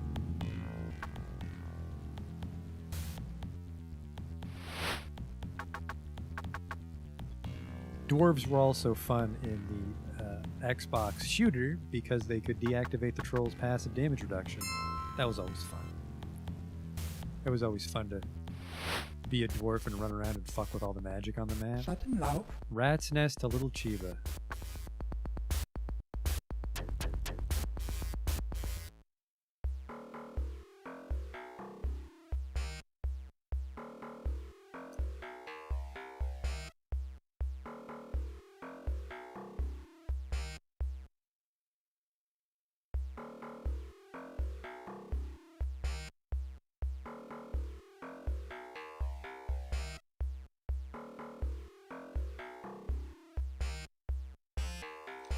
And then, you know what, just to get Joshua in a good spot, we're probably just going to be doing Redmond Barons all night, to be honest with you. We're probably going to do Redmond Barons all night, and then right at the end, we'll go grab Michael's stuff and then advance the story a little bit there.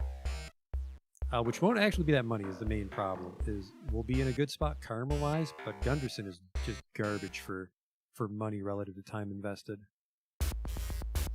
And I don't actually know a good mid-game way to get money before decking, so we'll have to figure that out. Go to the Coffin Motel, Schattenlaub. take it to the Rat's Nest. 90% of the economy of the Redmond Barons is the creation, transportation, and sale of crack cocaine.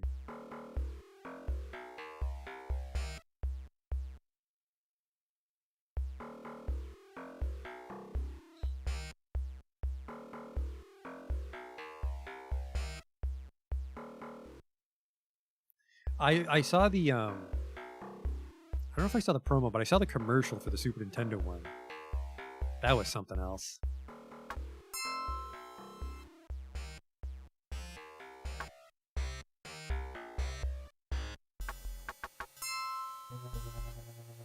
$11.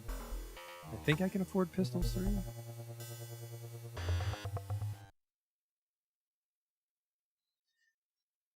Yeah, selling info from the data stores. Yeah, that's like our mid game trick, and then you can exploit that by knowing a little bit more about the matrix and color nodes and how data is distributed. But we have to get to that point. We have to get our not just our computer skill, but our cyberdeck programs up to the point where we can reliably hack. Well, to be fair, with tar pits removed, really the only threat to decking is time wasted when we die. Well, not die.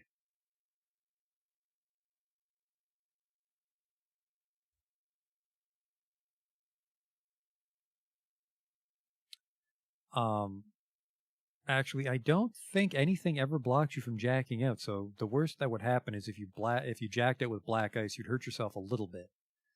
And then as long as you have someone watching you with a med kit, you're never really in danger when you deck. So it's just a matter of losing time, which is now that we've removed tar pits from the equation, decking is just it's time lost basically. Which is less annoying in this stream format, obviously, because it's really frustrating that, I would post in today's 20-minute video, I try to desperately kill this CPU and then die at the end anyways. But you've made the mistake of watching a 3-hour-long stream. I can waste as much time as I want. There's a community of ghouls. Speaking of wasting fucking time, Gunderson. The prison. Ellis Goodson needs to go to the jump house. Wants a drink after work. Or he just got out of prison. The first thing he wants to do is smoke crack. You can get crack in prison. He just wants to drink something that isn't bathtub moonshine.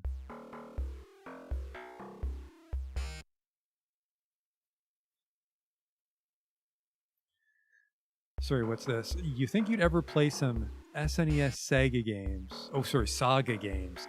Someone has requested the Saga games. They actually requested Romancing Saga 3, but just due to the quality of life, I'd prefer to play the other Romancing Sagas. My problem is the very first Romancing Saga is pretty fucking rough. I'd rather play Minstrel Song.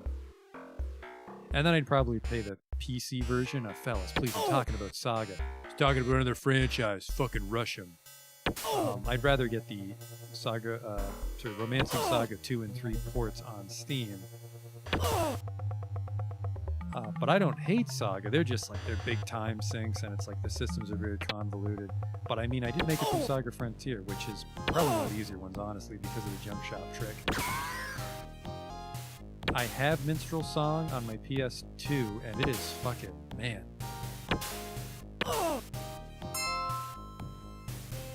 It is just so many convoluted systems in those Saga games. It's like the Tim and Eric of JRPGs. They're just high out of their fucking mind when they think this shit up.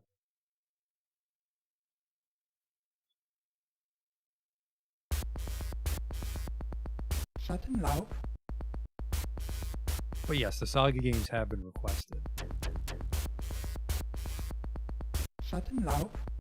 The Weapon Shop, Chris Stout, the physical manifestation of Abir, he needs to go to the nuke plane. Man, could you imagine if you were a dwarf and your parents named you Chris Stout? That'd be a little frustrating. What's your name? Short Big Wide? That's weird. It's a weird name to have.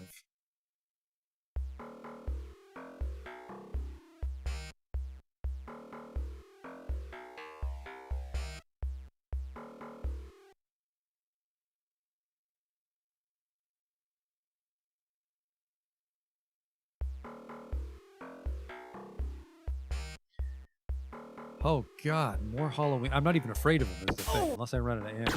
I guess that's the one upside to being shaman, because you're never truly in danger.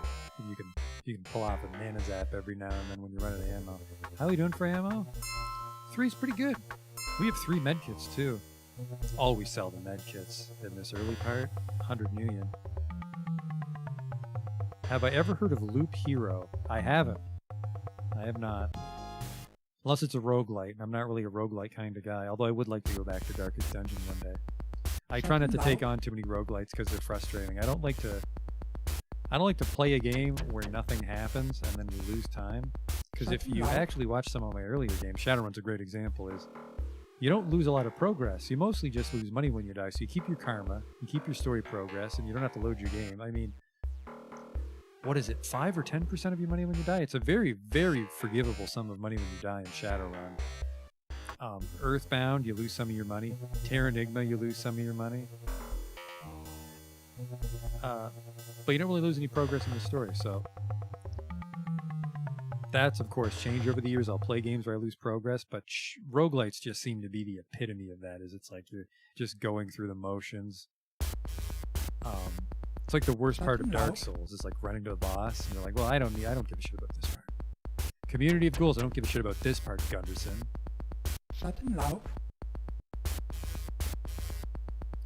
Go see the Halloweeners. Doc Whitson.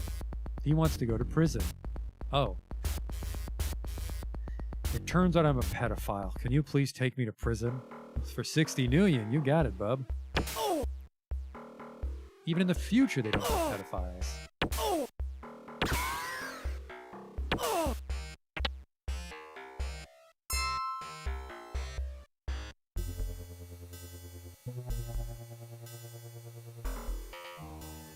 I had a feeling a game called Loop Hero would be a roguelite.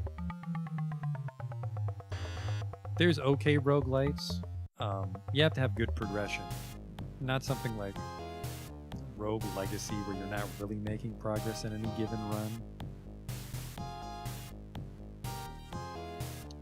I think maybe Hades is a decent one now. There's good roguelites. There's roguelites I don't mind, but there's also shitty ones where it's just, you're going through the motions and then everything falls apart at the last possible moment. Your time's wasted with no progression.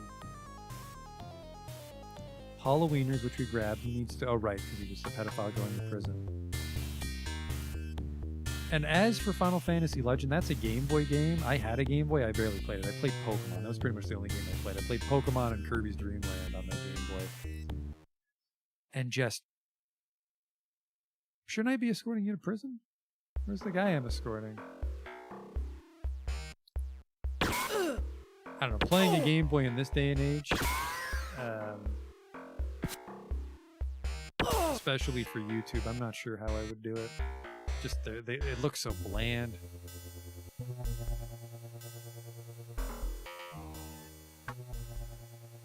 I mean, I don't mind Game Boy Advance games. You saw me play Mega Man Battle Network, but yeah, those are the OG Game Boy. Wowie. There's also like the nostalgia's not there for me. Like Link's Awakening, I never played when I was a kid, so I think it'd be really hard to get into it. Now, probably very dated. There's that new one, they like made an almost one-for-one version on the Switch, I think, that just looks nice. That might be okay. Whoops, I'm under contract and I'm not canceling, and I keep forgetting what the fuck I'm doing. Okay, current run. The Halloweeners, which we haven't done yet. He needs to go to the prison. Where the fuck did I try them? The Rat's Nest?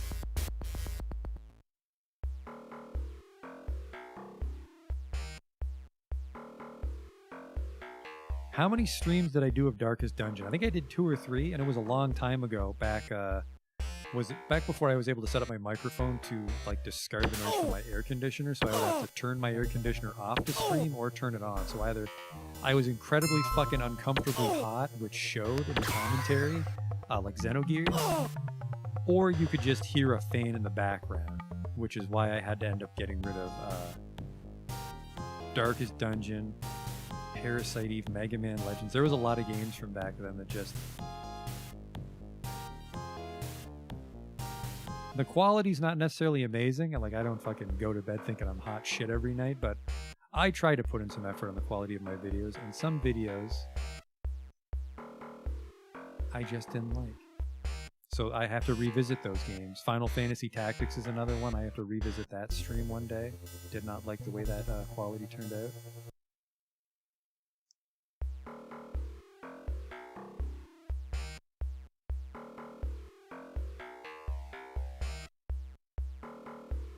What's this? Would I ever play Mad Max Fury Road?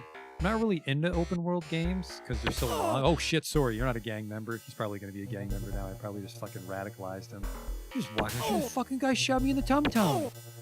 Well, for starters, you're not going to get drafted into the Halloweeners if you call it your tum-tum. They're probably just going to beat the shit out of you and take you. But second of all, I thought you were a gang. Remember. Going back to Mad Max Fury Road, I normally don't play open world games because they just go on forever and they're all the same. The Mad Max one did seem neat though, mostly because you eat dog food. Thought that was cool. If I ever do some open world games, I'll probably honestly just stick to Rockstar stuff because regardless of the problems they have with like overworking their employees and thinking that Grand Theft Auto should be full price for 5 fucking years, which is nonsense, is they make decent games. I like Red Dead Redemption and Bully. Guy wants to explain to me why he's got a bargain. If you have to explain why it's a bargain, you're a dog shit salesman. The product should speak for itself.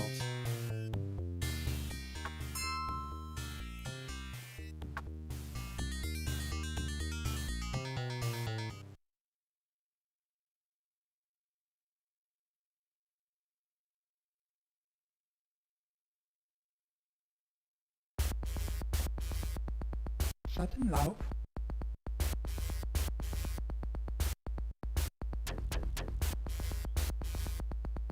Oh god, this must be how famous people feel. I can't keep up with this chat. How do I feel about Castlevania? I never played it. I didn't have a Nintendo when I was a child. I had a Sega Genesis, so I played a lot of Shadowrun. Didn't play a lot of anything else.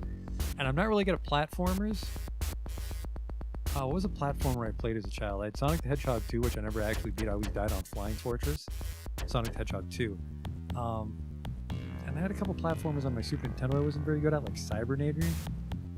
But specifically Castlevania, I never played as a child. I think I rented it once and got the shit kicked out of me. Even though there was a Sega Genesis Shadowrun, it was never in my town. I never saw it at the store. I'd like to do Symphony of the Night one day, because that's more of like a Metroidvania. I don't think I could play the old-timey Castlevanias. The only Castlevania I played semi-seriously was they made a free-to-play one on the PlayStation 3, and I played that for a little bit. I think I played Charlotte. And she had that mechanic where like you would kill enemies and there's a chance she'd like absorb their soul to become stronger. But the super classics, like yeah, Bloodlines, Castlevania X, Castlevania 4, Castlevania 2, I never played those when they were new, and I'm dog shit at them. If you remember last year, I did Metal Gear Solid stream, and I was filling up my memory card so that Psycho Mantis would say stuff about it. And one of the games you'd load the file for was Castlevania, so I had to play the arcade Castlevania 1 on my PlayStation 1 to load it on the memory card. And I got the fucking shit kicked out of me. I couldn't beat the second level, where you like you're down in the cave and you jump on the platform and it starts rising. You have to like dodge these rocks. You get fucking knocked off. Oh my god, I'm not good at platformers. And then heaven forbid it's one of those non-linear platformers. I hated those the most. Because they were always like weird licensed games. Like, did you ever play The Mask? Did you ever play The Mask on Super Nintendo? That's a non-linear platformer.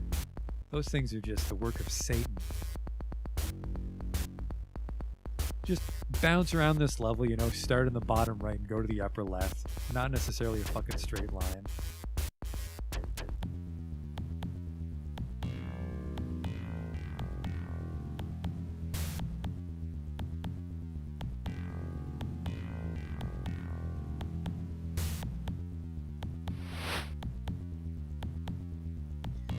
Papers, Please. I didn't hate Papers, Please was, it was an interesting time in my,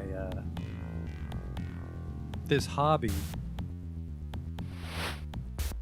Because that was around the time, like, this Let's Play thing is sort of, like, taken up so much of my personal time. Like, whenever I have time to play a game,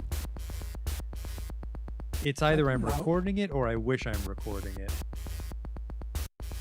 And back then, like sometimes I'd have a game on the side, like, you know, yeah, I'll probably not play this one on YouTube. But then after that, I was pretty much every time there's a game, I was like, I might as well just post this one on YouTube. And I bought Papers, Please the day it came out. It was around my birthday. I was like, let's go for it. And it was a fun game. It was playing it blind. It was a terrible format for a Let's Play because it was like, just like I said earlier, it's like you could die for the day and you'd gain no progress. And it was also kind of hard to narrate a day of Papers, Please and get things done on time. So I never finished that, and I'm tempted to unlist it and stream it so I can finish. Because like I said, I'm a bit of a perfectionist, so sometimes I'll unlist videos if I don't like how they turned out. I would like to unlist Papers, Please and then replay it. Shut him loud. But as for a Gunderson problem, I need to go to the Shy Waste nuke plant and deliver the questionable package to the hotel.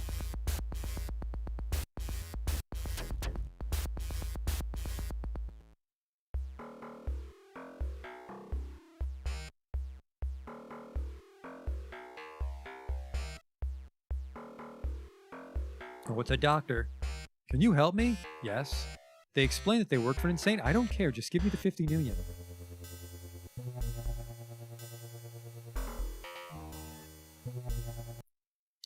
You the runner? Here, catch. The guard throws the package at you and goes back to his job.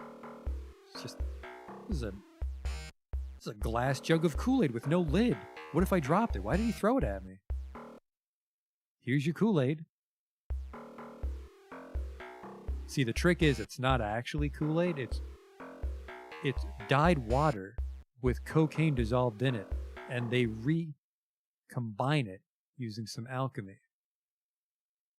It's a really stupid way to transport cocaine. I don't know how he did it, but... Go to the rat's nest. John Worley needs to go to the hotel. Shut him loud.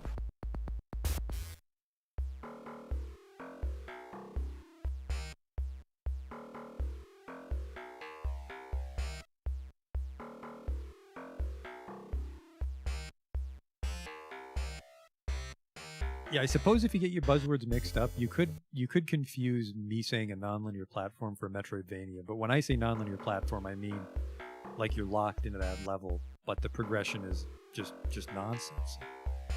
Just bouncing back and forth, grabbing things before the door opens. I saw a Ronald McDonald nonlinear platform the other day, and it was just fucking ridiculous. Just like start on one corner, go to another corner, just... Ugh, I hate that. I fucking hate that style of game so much. And I think the reason I hate it is when I was a kid, one of the few games I had for my Sega Genesis, I had this, I had Shadowrun, I had Sonic the Hedgehog 2, I had Flicky, which I fucking despise the most, but then I had a game called James Pond 2. And fuck that game. James Pond 2 was a game where you were a fish secret agent in a robot suit, and his superpowers were to stretch really high, like a fish. And you could also jump on things like Super Mario, but you went to the North Pole to help Santa Claus, and you would think that this would be a very simple game because it's clearly written by children and made for children, but it was the most confusing, nonsensical, and difficult Sega game I've ever played in my life.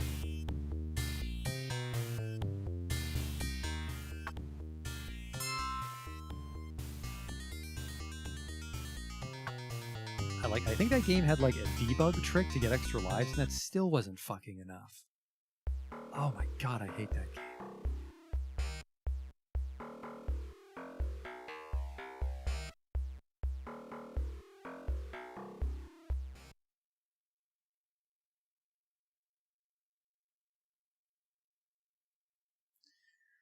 What else do we got? Here is the Dot Hack series a note for you. I played the first one, I didn't hate it, but it looked like a very slow game, so I'm not in a rush to play it. I'm also unable to record PS2 games. I can only record things that run in HDMI. The Greenhouse. Let's go to the Halloweenies.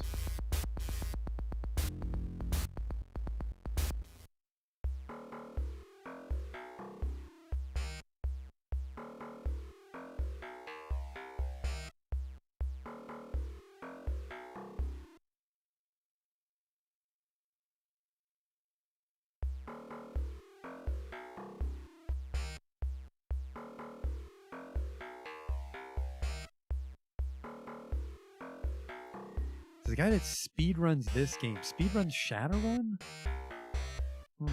That would explain the huge surge of viewers. It's definitely a niche. Definitely a niche game to speedrun.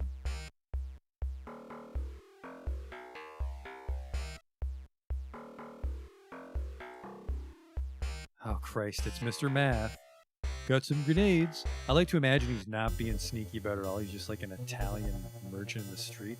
Grenades are for sale. 6 for 180. It's not like Lone Star's in this part of town. I think Lone Star literally does not patrol more than like a couple square blocks in Redmond Barrens, they said in Shadowrun Returns. Hotel, Jesse Weiss needs to go to the Jackal's Lantern. That guy lives the dream, lives in a capsule motel, pays by the day, gets blackout drunk and goes back, pays an armed man to help him.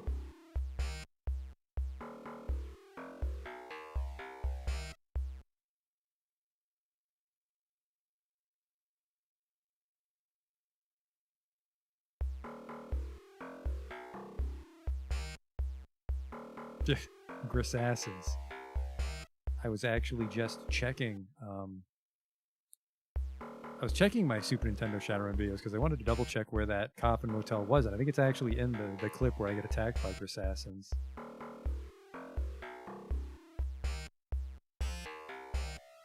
I'm walking a little funny. Halloweeners, there you are.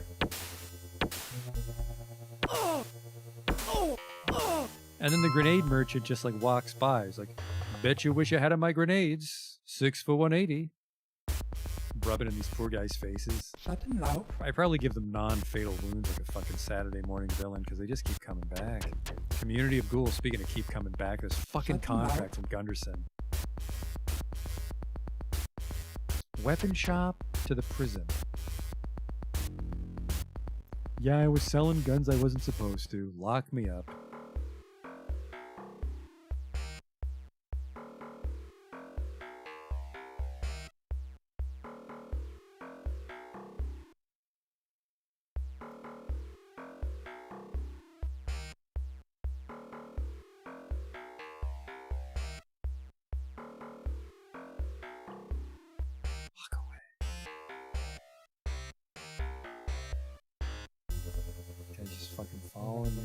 Now, when we do finally work up the courage for a ghoul run, an amazing fact that I learned. An amazing fact that I learned about ghoul runs is that the game can't keep track of where you go. So, regardless of where they tell you to fight the ghouls, you can go into any building and just kill any 20 ghouls. So if you get a ghoul contract like in downtown Seattle, and he wants you to go to the Puyallup Barrens, you don't. You just go into an abandoned building in downtown Seattle, save yourself the cab fare, kill 20 ghouls. He doesn't know for some reason. Pays you full price. You gotta squeeze every penny. Nuke plant to the Hollow Meters. That's a quick walk.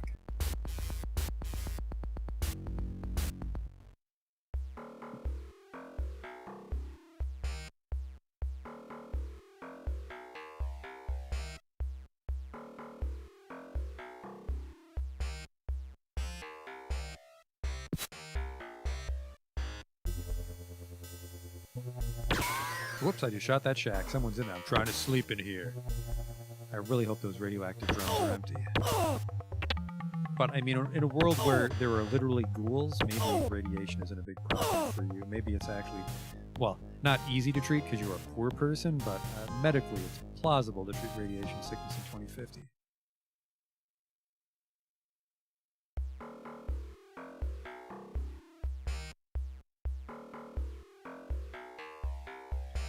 I mean, to me, Shadowrun Sega Genesis is a staple game because I had it when I was a kid, but I can see why it's not in the Sega collection.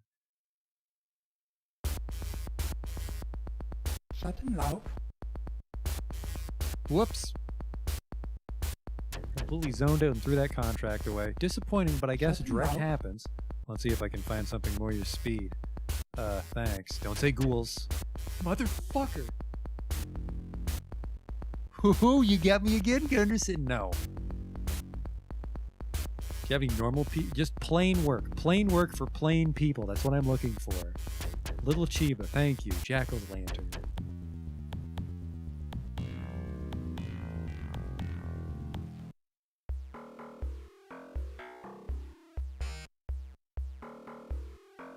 Holy Christ. I think he shot his friend by accident when I fucking ran between them. I just Naruto ran between those guys. I'll fucking fight you. I got a predator. He's hitting his friend again. It's crazy because you can't accidentally hit escorts or your Shadowrunners, but these fucking Halloweens will blast each other all day long. That's how you establish dominance, by the way. Just walk up to a man, take a step, fire your predator, take a step forward again. Oh, we're out of clips. This is where the game over happens. There we go. I need several clips, please. It's supposed to be called a magazine, a clips for a rifle.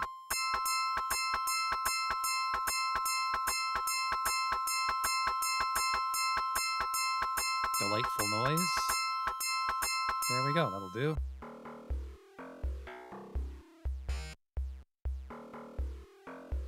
I don't want to max out all the attributes. I'm honestly just kind of zoned out. Good to get some karma out of the way. Computers is what I want. Salesman hands you a bulky package. Be careful with this, it's quite fragile. From what I've heard about Cyberpunk 2077, this might be filled with cybernetic penises.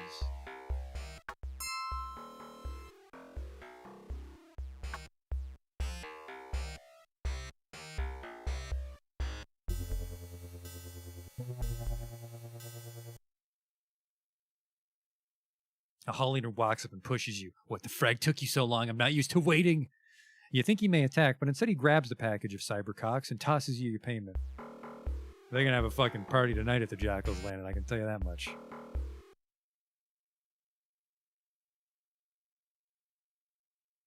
That's why they call them the wieners. Schattenlaub.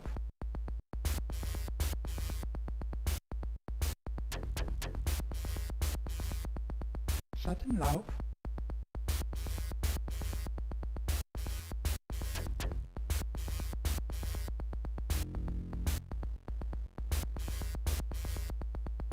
Looking for some work. Little Chiba Neuromancer. Yeah, we haven't seen Alan Turing all night. It's been 2 hours and no Alan Turing.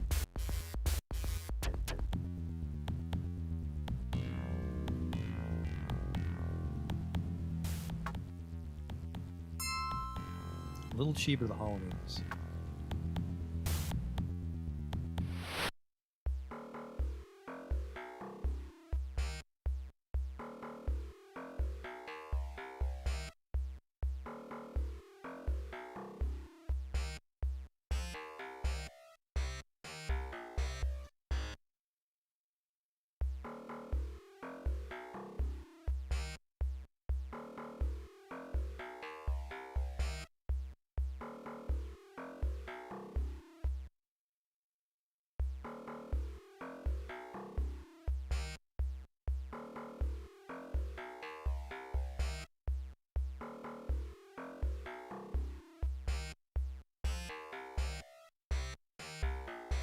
Did I mess that up? No, we delivered him. We delivered him properly.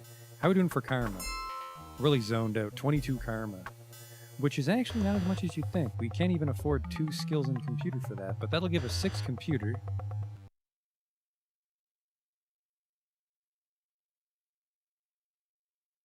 Well, some soy camp would be just whiz. It sure would, but too bad. Actually, we're almost at computer 7. I mean, yeah, we can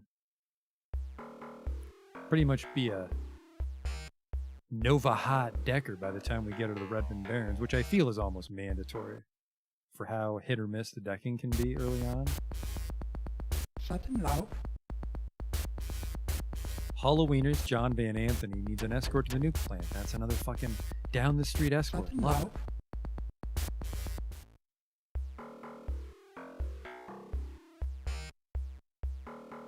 Oh, we'll be guessing passwords. We'll definitely be using the deception program in the Matrix.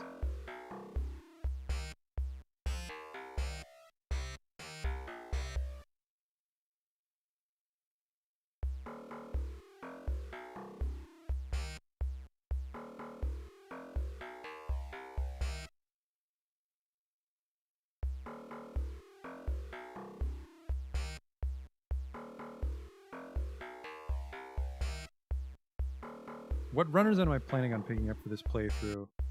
Yeah, we're gonna go with Walking Bear and Winston Mars.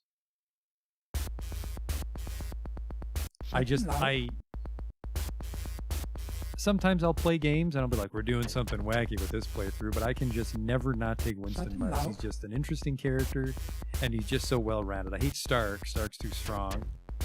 And I hate Eileen Two-Fist because she's too weak and you get her way too late in the story. And that's really it for Samurais. Best thing you can do after that is just grabbing a Decker and giving him a gun, but we're a Decker. A little cheap at the Jackal's Lantern.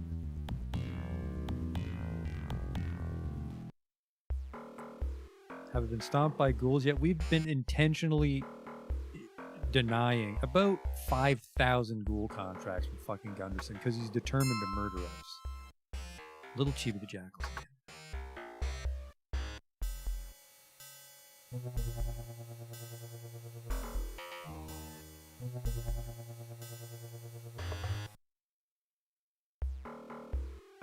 I'll tell you one thing, I can't get over the fact that these Halloweeners are chasing me. I can't get over the fact that nobody's tried to make a Shadowrun or Johnny Mnemonic style VR Matrix game now that we actually have the VR tech. What a fucking wacky world that would be.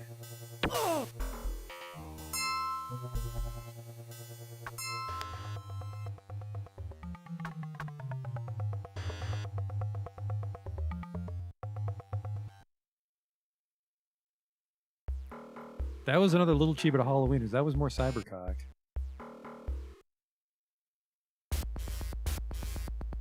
Shut him loud. Community of ghouls. Oh no. No. We won't be touching that until we at least hire Winston. And the thing is even if you get all 20 ghouls, I don't think it's that much karma. Because I think you get like 1 or 2 from the run, and then like a couple from killing all those ghouls. So risk reward. You're better off just doing these grunt runs. And like I said, I mean the balance in the game isn't amazing, but I mean it's a fucking game from 1993 on the Sega Genesis. What do you expect? It's also a licensed game. Licensed games tend to be pretty shit. That's another reason this game's so amazing. Halloweeners to the Rat's Nest, absolutely.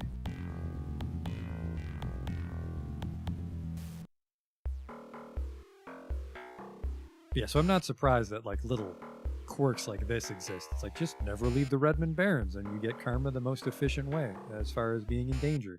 I mean, you could do something like you could mix it up with Corp runs, but I mean, if you were to do like Renraku Corp run, and then another Renraku Corp run, and then another Renraku Corp run to get money and karma, that'd be very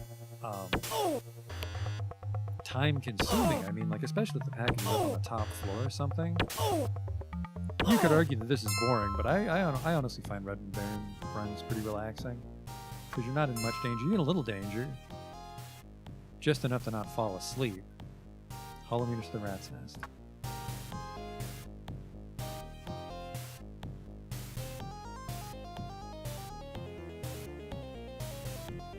Have I ever played VR? I haven't.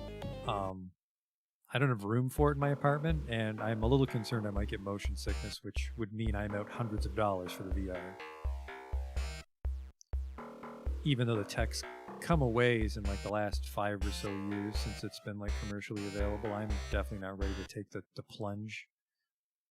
I'll wait until I can play Skyrim on like a treadmill and actually walk around and shit. That's when VR's for me.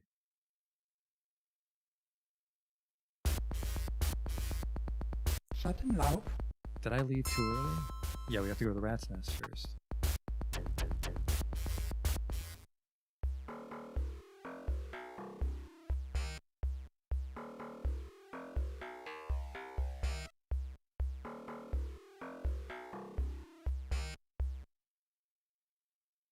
My employer thanks you. Tell your employer you need a nicer jacket, dude. Fucking studded leather jacket. You're not in an 80s rock band. Studies show that rock and roll's dying and will be supplanted by jazz very soon. Shut him loud. Jump House. Take him next door to the Jackal's Land and just Shut closing him time. You can't stay here. Well, I'll go next door then.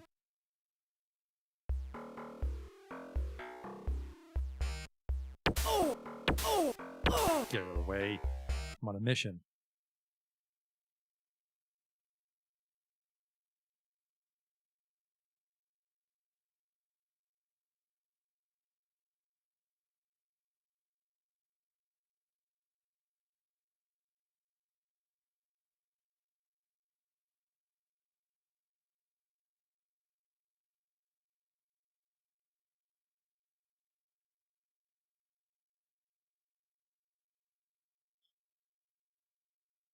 This was the first play that a lot of people watched, so it was definitely a no-brainer to decide to come back to this. There's other games that I'd like to revisit one day, like Vampire the Shut him Masquerade. out. Not all games. There's definitely some games where I was pretty satisfied with. It's like, you know, we never need to revisit this one. And that's one of the reasons I got into this, is it was nice to like finish games that I like kind of made it through. Almost every Final Fantasy I played when I was younger, I would like get to the final dungeon and get bored. So it's nice to finish a game and be done with it. And there's most of the games on my channel are that. It's like, this was fun, time to go. But then there's games like Shadowrun where it's like, you know what, I'll just play this for fun.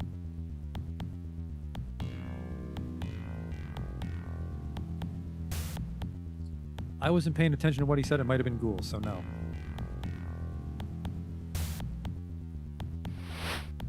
The motel. Take her to the rat's nest.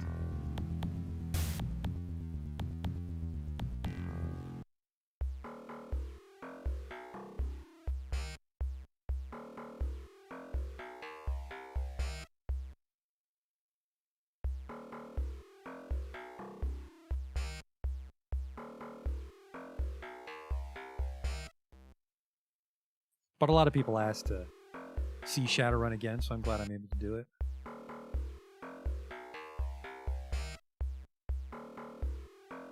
I'm kind of rich and my gun's not empty yet, so I'll just fire one off in the air to celebrate like I'm at an Iranian wedding. And reload it. There we go. Whoops. Well, fuck.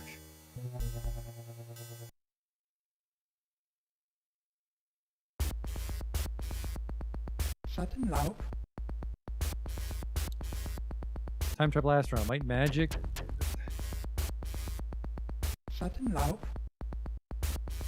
Those games, I'm not sure what genre you want to call it. Blobber, dungeon crawler. I think there's another term for it that I can't remember. By the way, it is really fucking hard to find games like Wizardry and Might and Magic if you search for dungeon crawler, because so many other games have co-opted that term, and I hate it. It's like, oh, dungeon crawlers, like Diablo. It's like, how the fuck is Diablo a dungeon crawler? Diablo's a hack and slash, or it's a loot game. It's not a fucking dungeon crawler. There's zero crawling involved. They're very slow games. They're also rife with things you need to Google or depend heavily on the chat for. I'd like to play Might and Magic 3, Isles of Terror. I played it when I was very young on my Super Nintendo. I'd like to play it again.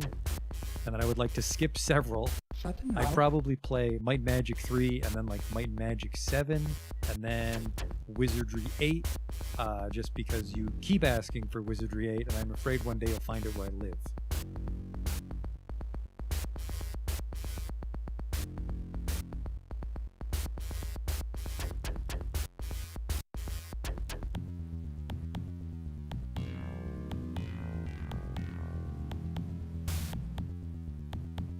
And I have revisited Dark Messiah of Might and Magic, and I meant to upload it today, but I forgot.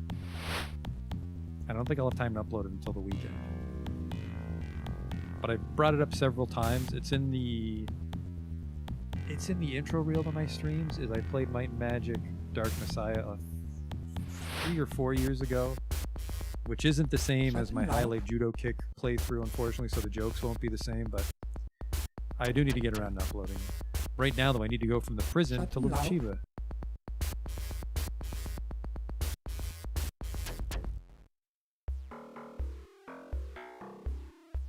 Any chance you'll do Wild Arms 3? Absolutely. It's my favorite Wild Arms after Wild Arms 1. I just need to grab the copy off the PlayStation Store because I have the disc, but I can't record PS2 games like I said earlier. Wild Arms 3 is a fun one. What's this? Lone Star is the area cordoned off. Badges swarm the area with serious intensity. You decide it would be wise to leave until the heat dies down. Man, I am fucking just opening my own medkit shop, apparently. What the hell is this mission? Prison to Little Chiba.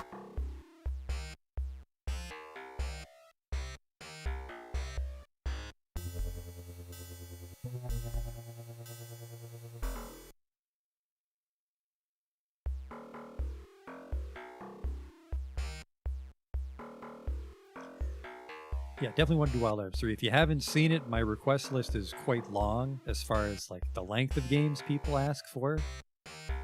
Example, Wizardry 8. But there's a lot of games I'd like to play. Just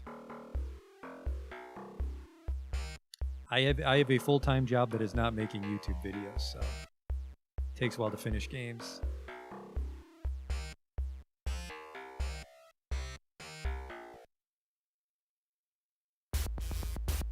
And then you've also got stuff like, you know, people want me to play Dwarf Fortress and City Skylines again, and I want to play those too. But those could go on forever. Like, what is Dwarf Fortress up to? My Dwarf Fortress playlist is at like 40 or 50. Super long. Little Chiba, we need to go to the prison.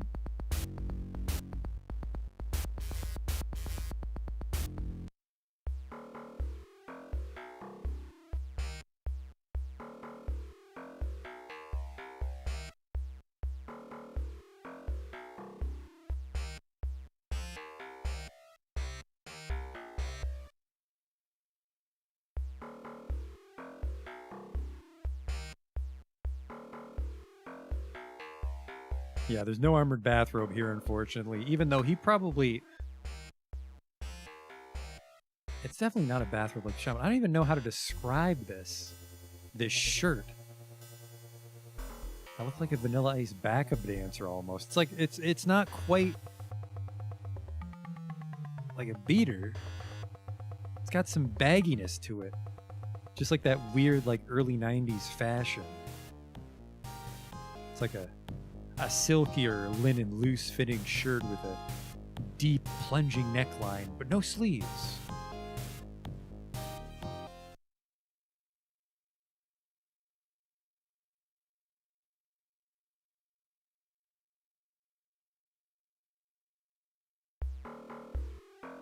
A muscle shirt. Would you wear shoes if you don't have any feet? No. Well then, Joshua, why do you wear a muscle shirt if you don't have any muscles? It looks like he has some biceps, but he's probably flexing on purpose in his little driver's license picture here to look tough. When he's probably just calling his mom right now to pick him up on his cyber deck. Yeah, it's me. Yeah, I didn't win the Magic the Gathering tournament this week. I'm ready to go home. Joshua, you fucking failure.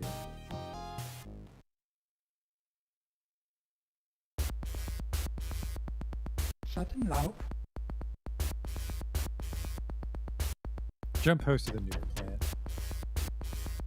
And yeah, the armholes on this thing are fucking massive. It looks like the kind of like weird gym shirt that the hole just practically goes down to your waist. You know, so your shoulders aren't constricted. Even though you'd have to be the mountain for your range of motion to be that constricted by a fucking shirt. I mean, if you just want to wear a loose, sleeveless shirt for comfort, be my guest, but let's not fucking pretend you're going to be paralyzed if there's not these massive holes for your tree trunk arms to come out of. What's my run? Went off on a tangent about my goofy-ass shirt. Jump host to the nuke plant.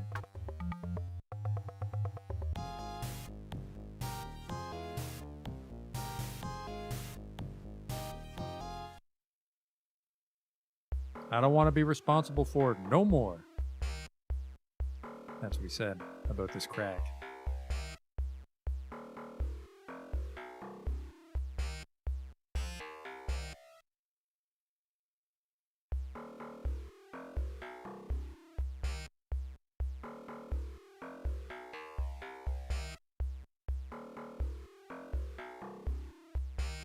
Is there? Look at, you're right. You're absolutely right. I'm going to lift up the curtain here because this is an emulator. This isn't my Sega Genesis. So we have access to the mouse cursor. Oh no, we don't. I actually set it up so that didn't accidentally happen. Like that time when I was playing Beyond Oasis and the mouse cursor was on the screen for like 5 videos. And people tried to warn me in vain, but the playthrough was already done. I've managed to disable the mouse on this playthrough, Shut but up. I can't highlight it. Use your imagination. There is a little bit of skin right next to the keyboard. That is a fucking massive V-neck. Shut up. We call that a capital V-neck, not a lowercase.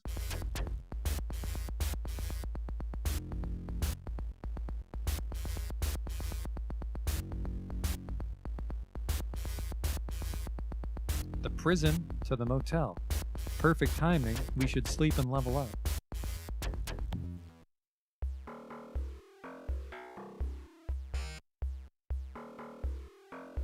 Whoop. Gangling in trouble. For them. Oh no, call a dock wagon, call a dock wagon. For you.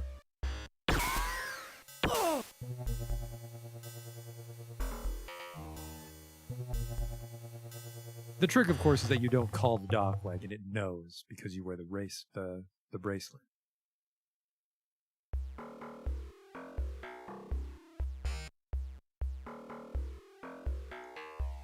I mean, to be fair, it kind of makes sense for him to dress like that as a Decker, because you're right. If he's just in some fucking server room all day sweating up a storm, you want to keep it breezy.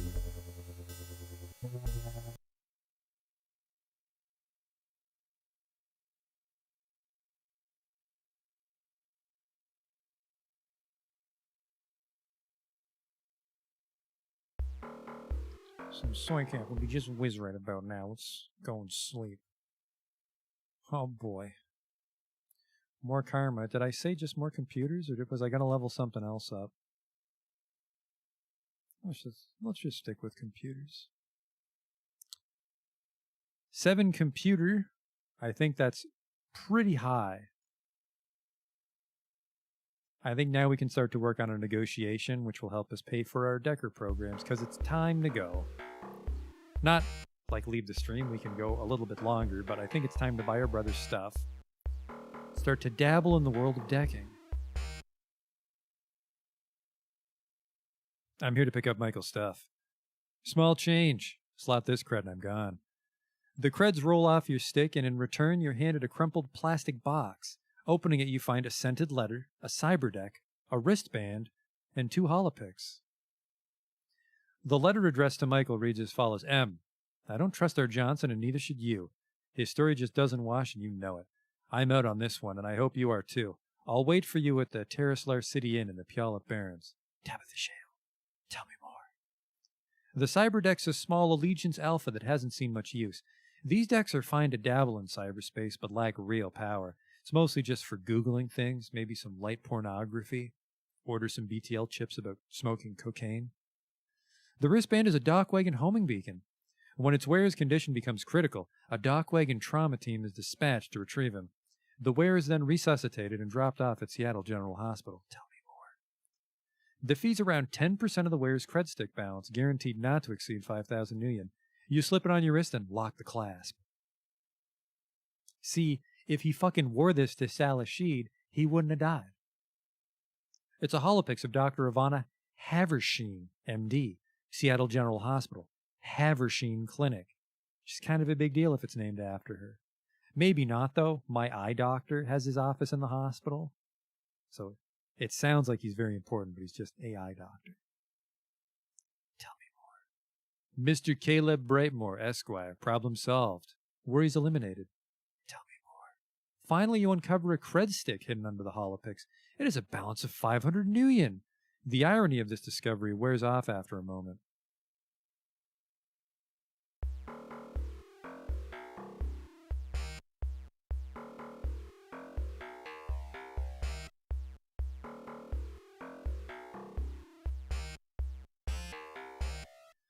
So how are we doing here?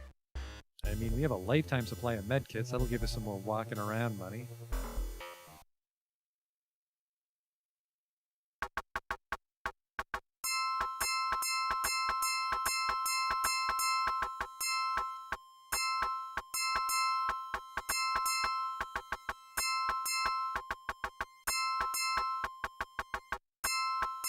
Almost $2,000. But that's still not enough. Winston Mars costs at least $3,000. Actually, I think that's like with level 3 or 4 negotiation from a shaman. Winston Mars costs a lot of money. We don't have it. So the best we can do is buy a temporary contract with Winston Mars, do some decking, and then come back to Redmond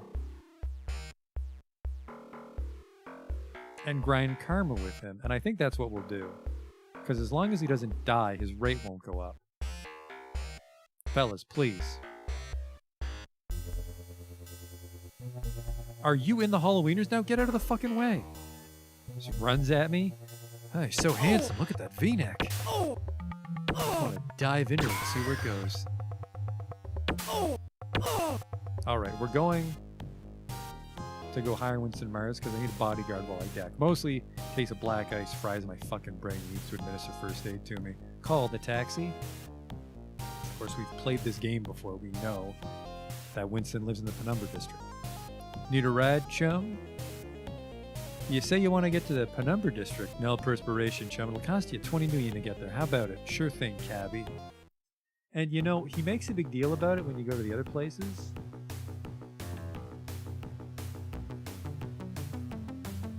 Oh man, Redmond Barrens, that's going to cost you a lot. That's going to cost you $40 million. A $40 cab ride to go to another city is a fucking bargain. Alright?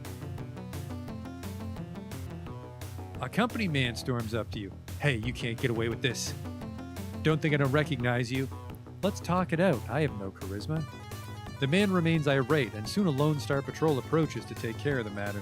They seem more interested in you, so the man quietly slinks off. Come here, son. We want to talk to you. I haven't broken the law yet. Hello. Keeping your cool, you answer all of your questions convincingly. Finally, Lone Star continues on its way. Joshua, the Decker's a bit of a fucking wiener. He probably went into a long essay answer about how Red Dwarf's a better story than Star Wars, and they just fucking gave up and left. Oh, Christ, he's talking about British television. Let's get the fuck out of here. Just because the series is shorter doesn't mean the stories are less interesting. Come back! It's his cat, but it evolved because he was frozen for so long. Crowds part as you're approached by a Lone Star Patrol. Hang on, you that fucking guy talking about Red Dwarf? Yes. Alright, we managed to dodge that.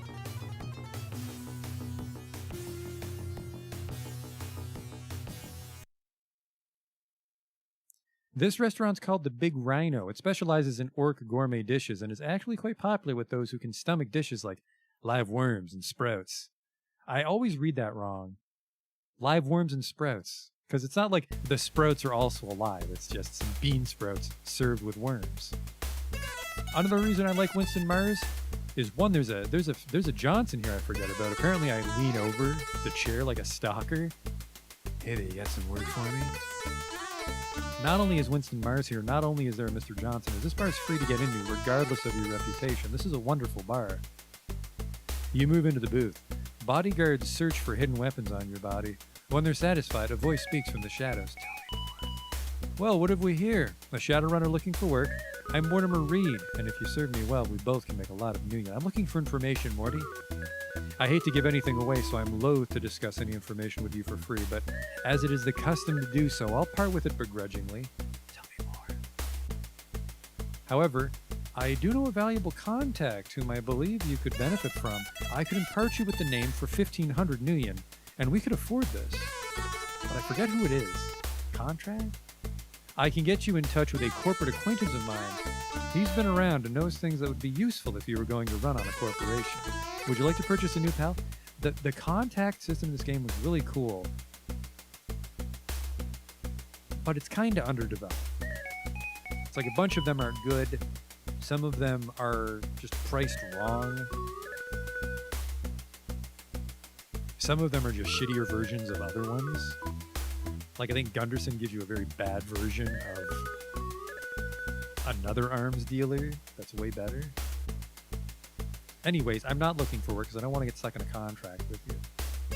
Goodbye. This guy reminds me of a character from Tyrants, or it was called Megalomaniac. in Europe, I think.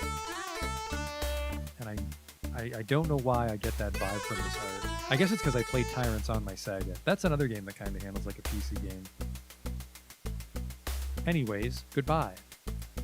Need to hire my Google bodyguard. An armed troll studies you with his largest pupil. You want something? Let's learn more about Winston, even though we used him in our last playthrough. I'm looking for some information. I guess I might be able to help. What's your story, chummer? The name's Mars. Did you know he was the god of war? Now with 2 R's he wasn't. I see things different than most. The fastest way to solve a problem is to shove a gun at it and shoot. Problem is I can't do this all the time. I run out of bullets too fast. $25 a clip. Sounds like his fucking problem. Tell me more. So I started to think, how can I get paid to shoot at people? Then it hit me. Join Lone Star. They can shoot at anyone they like and get free reloads. So I studied real hard, but you know what? I was thrown out. So now I'm here looking for work. Questions? What do you want? Tell me about the Halloweeners. The Halloweeners own Redmond. They're the sort of low-end trash I used to hang with before I got more educated. They beat on unsuspecting targets, but flee when things get too hairy. I gotta fucking stop you right there, Winston, because I've killed like 30 of these guys and they never ran away. Still, they're a lot tougher than the I-5ers. More questions? What do you know about Lone Star? Lone Stars, I hate them. They think they're so whiz, walking the streets in their regulation body armor and shooting at anyone they want. I hate them. Don't bring up that subject again. All right, well, how about something a little more appropriate? Like, what the fuck is wrong with your ears? Why are you a troll? He looks like he's going to lose his temper, but stays calm. I didn't ask to be like this, you know. I was normal like you when I was younger. But now I'm 7 feet 4 inches a troll. Do you know how hard it is to buy clothes that fit? That's enough to make me want to shoot someone. His grip tightens on his pistol, which is funny because I think he comes with a shotgun. Anyways, I'm looking for a good runner. Care to sign on? Do we get to shoot people? Ideally, not yet. I charge $380 for a single run, but if you can cough up $3,800, my services are at your disposal. Of course, either way I get my percentages. See that right there? Either way I get my percentages. That's related to him taking his cut and then quitting. But we're gonna basically do the slavery with extra steps and keep him short term. You got me, pal. No regrets, you'll see.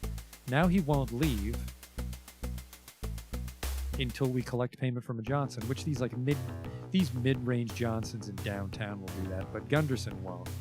We only talk to Gunderson for ghouls. Yeah, he tightens his grip on his pistol. I'm sorry, do you mean your Allegiant shotgun? I guess when you're 7 feet tall, that thing might look like a fucking long barrel musket pistol.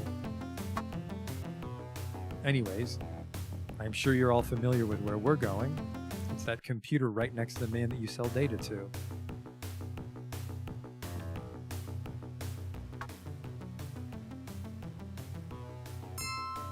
Let's save our game, just in case things really fall apart.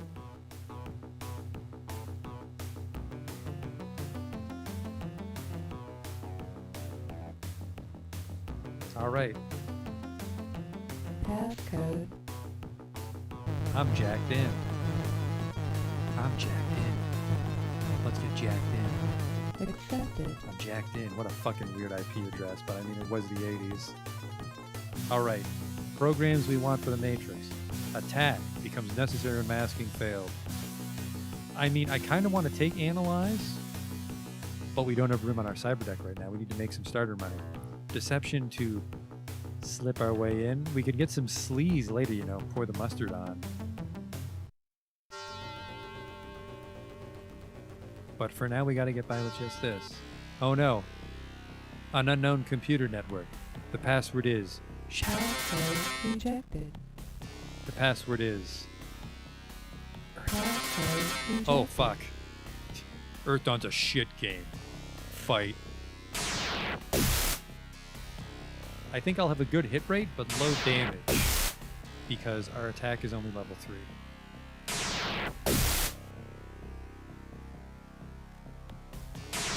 Uh-oh. But remember, we have tar pits removed.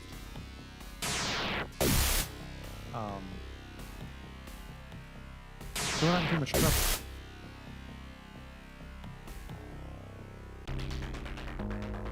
Unlisted system access node, green 4. Now, some things about the Matrix. I've already forgotten most of it. I read about it a while back.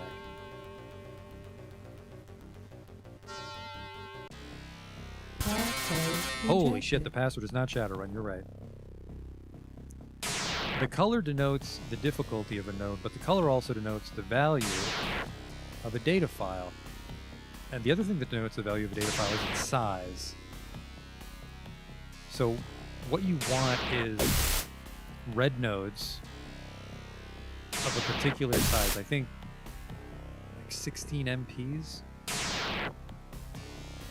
Not necessarily because they're worth more, but you want a certain number that you can shove as many into your deck as possible.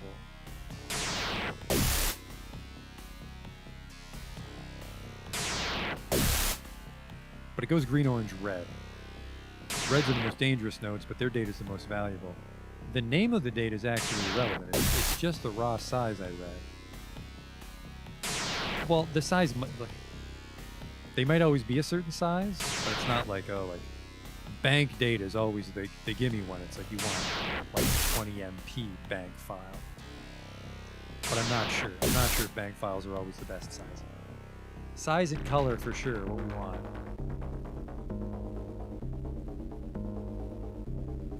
Alright, we're in the SPU. Well, shit, we gotta go through this other SPU. We're trying to find a data store here.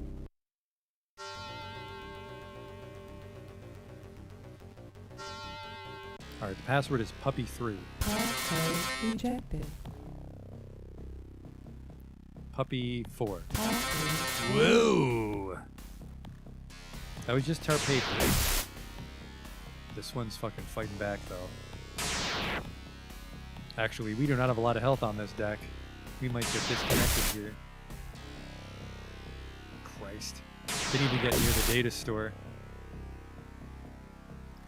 But like, random system search can send you to any system, right? So this might not necessarily be like, whoa, this node saw me coming.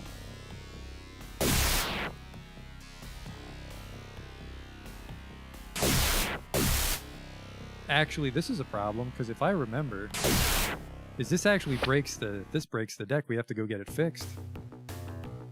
Ooh, a little distortion there. I think that's, I don't think that's the ROM corrupting. I think that's actually intentional when you get disconnected with a busted deck. I should have just jacked out. But now we can see what we're working with for our Matrix upgrades. I'm dumb, we'll go to the Renraku Arcology, pay top $1 for overpriced garbage. Because then we get to listen to this fucking amazing music. This song, my god. Alright, so in this one part of the game, they go to like this high-class place. It's the most powerful corporation in Seattle. It's got the nicest shops. Well, I suppose I'd want it to sound like a Star Trek cantina, wouldn't I? There's some disturbance up ahead, by the way. You glimpse someone taking your picture with a holocam. The person quickly disappears in the crowd. Look at the size of this fucking V-neck. Wait till I tell everybody about this. They're just gonna build a statue of me in Japan when that guy goes home. Oh, Big V, Big V! Yes, hello. The name's Joshua.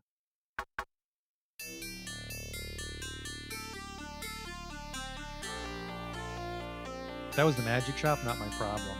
We're looking for the computer shop. Microtronics is the store for the serious Decker. That's me. Although it has some high-quality software and hardware, it's hampered by the fact that its stock must be legal. I mean, that's fine. But at the end of the day, you only need 2 programs, attack and deception. And it's funny, it's like, legal programs you can have. Something that can destroy every program on the fucking planet. I could hack the White House with an attack level 12. It's like, oh yeah, that's legal. Second Amendment. Is that sleaze? Sleaze is legal? How do I fix myself? I forgot how to fix myself. Maybe you fix yourself for free.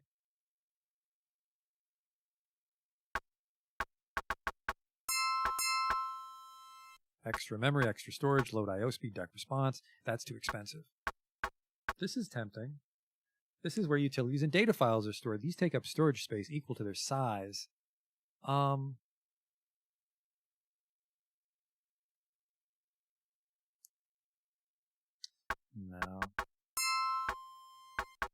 I'm priced out of all my cyber decks.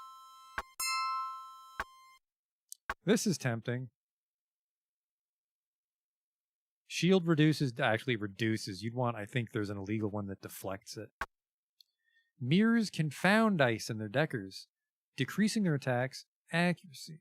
Mirrors degrades every 4 seconds, so you need a very fast deck to run it. And the problem is a lot of these programs don't serve a purpose, but as a decker, I'd like to try them, which means we'll need to grab some contacts.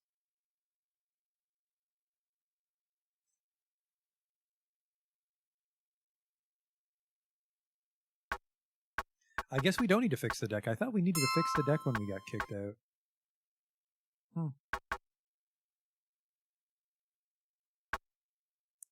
Is there anything I want to buy? I can't even afford my next level of attack. So we got to get some pretty serious decking.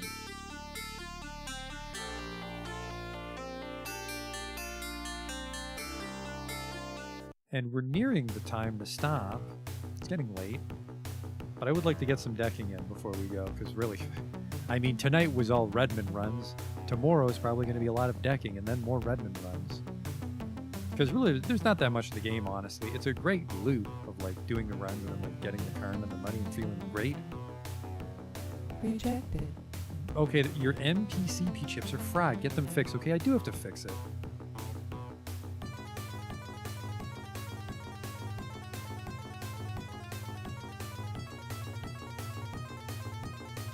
But yeah, it's probably going to be like grind karma for a night, grind money for a night, grind karma for another night, and then just repeat that until I'm strong enough to beat the story. There's not a lot of reason to go dicking around doing random missions, honestly. MPCP is fried. The heart of the deck, this controls the appearance of... I think this is it, Yeah. So $600. I just lost $600 fucking up that run.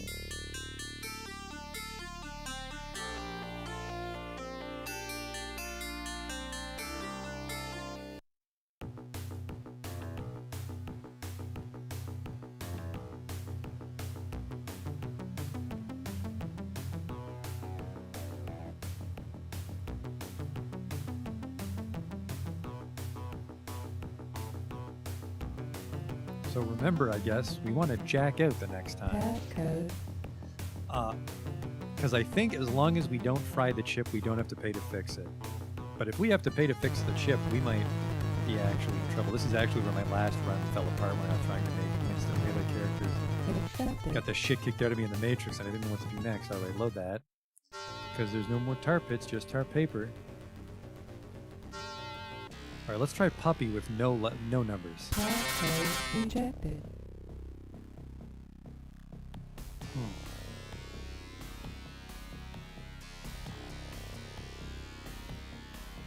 Was caps lock on? Maybe it is case sensitive. Passcode rejected. Let's try Phineas Irk. One word. Passcode Whoop. rejected. Oh fuck, this is what killed us last time.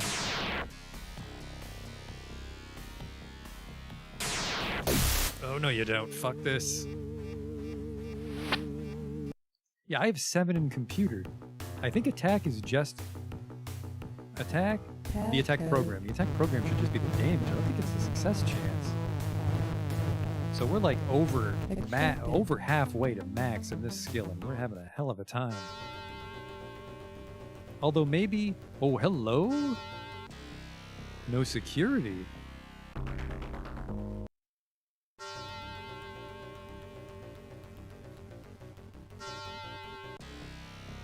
XX_puppy_XX.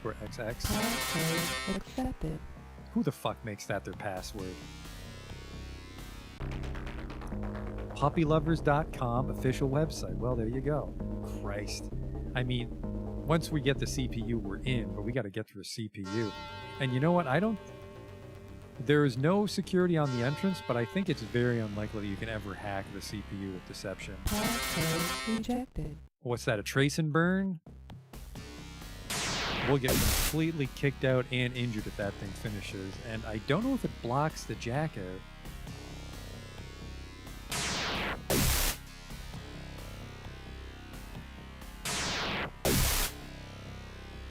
Good hit rate, but this is going to be a photo finish. Failure. We have like time for 2 more and then I got a jacket. This needs to kill him. Nope, not worth it. Until next time, puppylovers.org. Passcode. We're still in the hole here. We gotta make like 600 new yen. Accepted.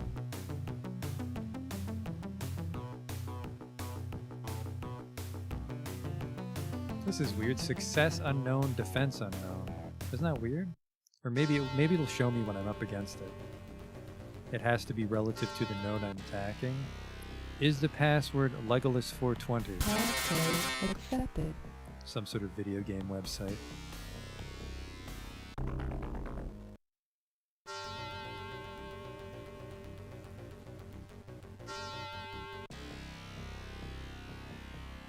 Let's try Legolas 420 again. Passcode rejected. Alright.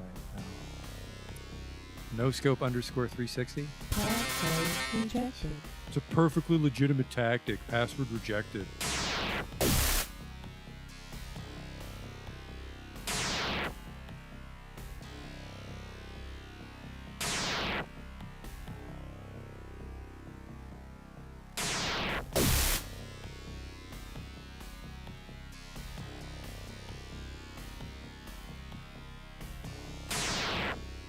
Ooh, this is bad. This is, I honestly, I think I'm gonna have to go back and watch my old run because I don't know how we got over this hump of being new to the Matrix but not having any fucking money. Because we would have to pretty much do Redmond Baron runs for like another hour to afford 1 extra level in attack, and like, is the difference in level 3 and level 4 attack gonna help me that much? The alert level's going to go up soon, even though he's not hurting us. And I think once we go to red alert, there's a chance he can turn into a program that can attack us directly. Passive alert. Like the cloud that shoots ninja stars isn't that bad, but there's a chance that there could be a black ice, and I think when we're fighting a black ice, we're not allowed to disconnect.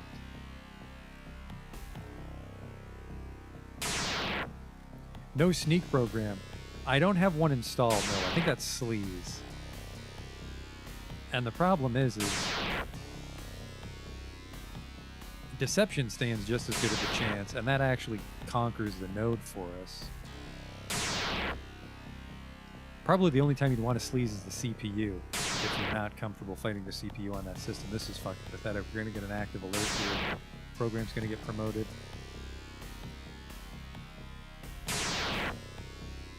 I think I speculated in my old run that the lower levels of the program, not the lower, but like the B and C as opposed to the Lightning Bolt A. The B and the C have different hit rates but less damage. Alright. I cannot get a fucking system with an unprotected data node. I always have to go to the CPU. Now we have to fight the CPU on a passive alert. There's a chance passwords won't work on passive. Is the password guessed? Passcode That is one rejected. fucking angry node. Holy shit. Decent success rate on the attack, right? It's half. Alright, that was too high. This could be really bad if this turns into a black ice, because if anything on this network is going to have black ice on it, it's going to be the CPU.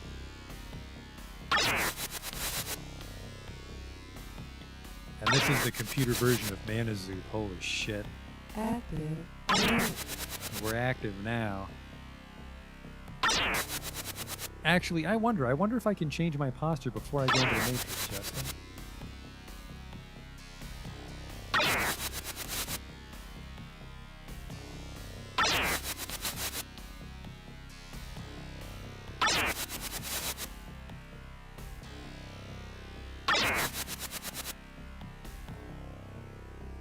Because this is just sending out traces. This should transform soon. Because this one can't disconnect me. This isn't a dangerous program.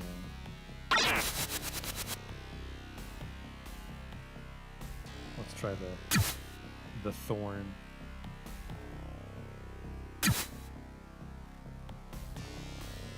Ah, yeah, this decking, man, because it's like it tells you this isn't meant for serious decking, but well, there's the tar paper.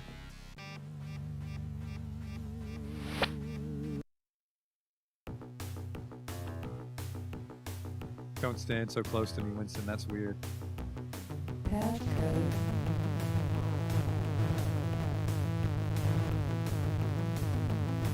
Accepted.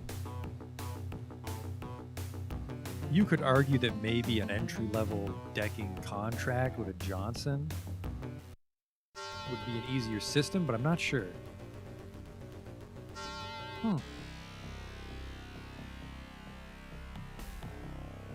That's curious. This is identified already. Have I been here before? This is where I just was. Huh.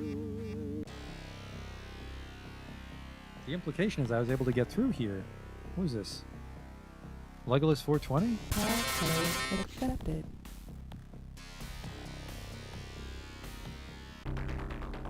And then, yeah, the fucking CPU's blocking the goddamn data stores. Oh boy.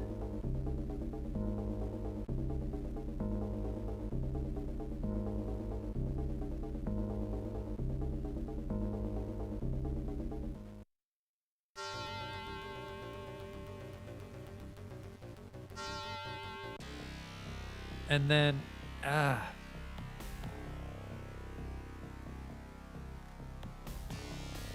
wasn't able to get through last time, but I think we can get through this. Let's try Hearing Nips 82. Passcode rejected. God damn it, failure activates the node. And then this.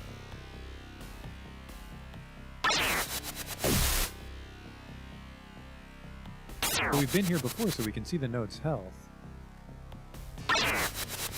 Although I'm still a fucking terrible shot. I really don't want to go near that CPU on an active alert, that's for sure.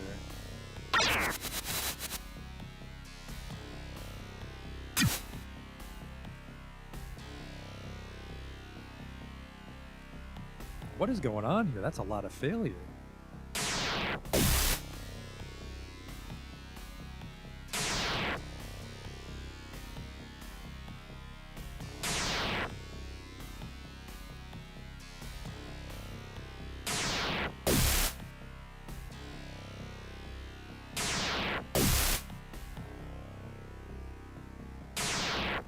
There we go. We can try, we can hope against hope that we can hack this CPU here.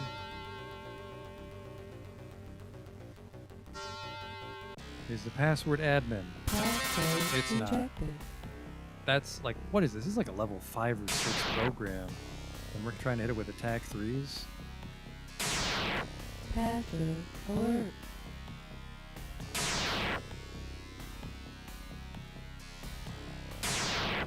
Oh boy. I don't think we can crack this system. I don't know what to do.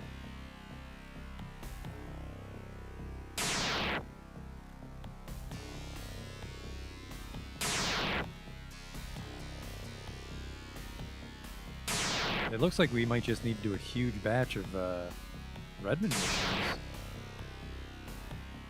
We have one last recourse, which is we can go talk to Mortimer Reed and try to pick up a baby Active Matrix alert. mission.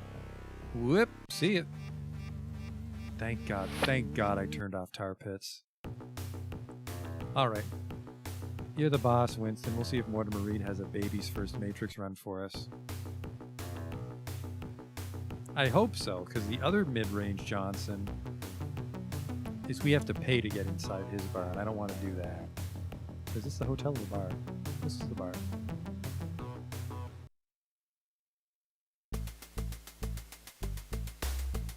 Yeah, we just need to find a low level, like I said. We need a low level matrix system so that we can reliably hack into the data store. I'm looking for some work. Step right up and I'll brief you in on a job I'm positive you'll excel at. Go to the local office at Mitsahama. A package was taken from a courier of mine. Absolutely not. Really, I hate all corp missions. It's just so much work. It's a noble effort to try and recreate the corp run, from the pen and paper game, but it's just such an undertaking, and the money they give you is so shit. Like, this guy wants a change in career. I just have to break into a corporate compound and escort him out. And I'll be given $400 for my services. Like, I'm not moving his fucking couch over the weekend for a couple beers. You want me to kidnap a man from corporate property?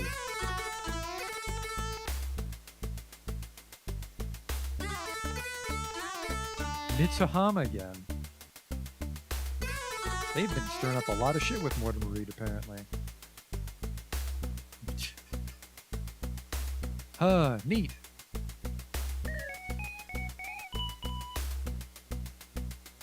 Is he always like this, Winston? Now, if you want to be greasy, is what you do is you take one of those, a package was stolen from you jobs, and then you go inside and you cast invisible, and you check all the safes near the front door, all the safes that don't need a maglock key. And if it's not in those safes, you leave and you walk back in until it is. And that's safe money. Probably easier to just work for Gunderson, but... Looks like I have a simple matrix run lined up next. A local office has a new director of operations. Bring me a copy of their personnel records from their management data store. At that time, you'll receive payment. $430. So that will mostly pay for the chip we broke earlier.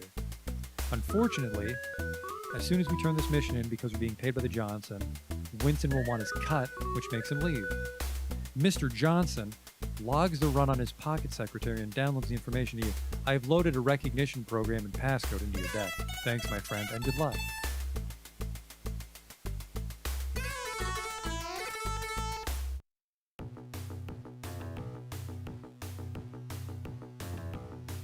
That's that guy that talks about Red Dwarf. Better stop him. Hey, did you know that sometimes there's large gaps between the series? Years at a time. Okay, see ya. The production value really went up later.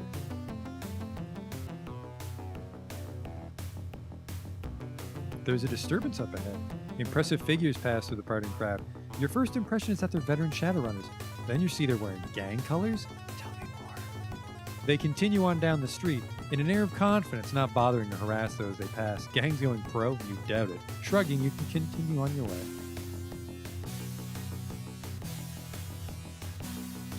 And yeah, I don't need to level them up, Justin. Even though they get angry and their rates go up when they die, their equipment and their stats are persistent, so any karma he banks will remain. And he actually hasn't acquired any karma. We haven't done anything yet.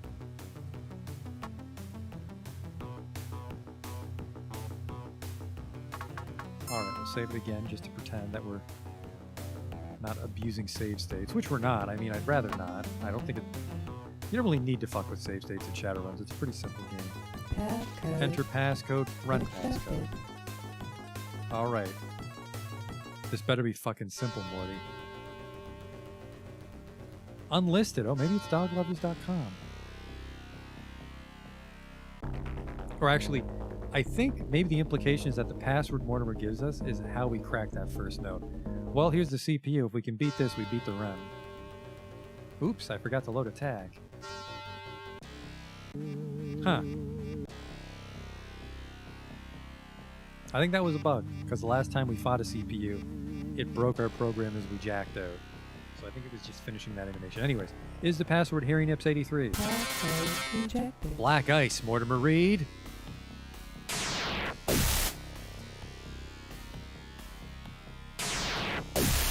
This seems like a very low-level black ice, thank God.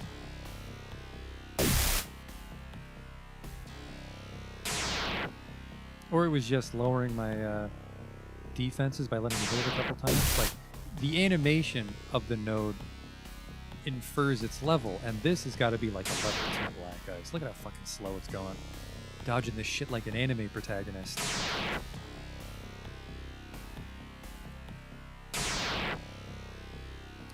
Better luck next time, kid.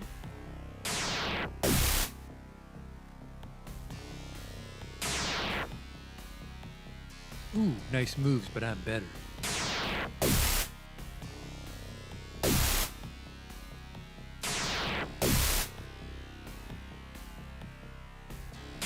He hasn't even lowered my health yet, and that's how weak he is.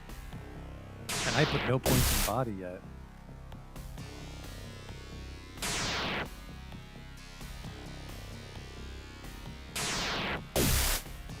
There we go. Our first successful system hack. Cancel alert even though there is no alert. Run diagnostics for confirmation. Go to node. Now there's multiple data stores, and we just need to milk them. We need to find the strongest one. The password is admin. I fucking taken over the CPU. Passcode accepted. Thank you. Green's the worst data store. Perfect.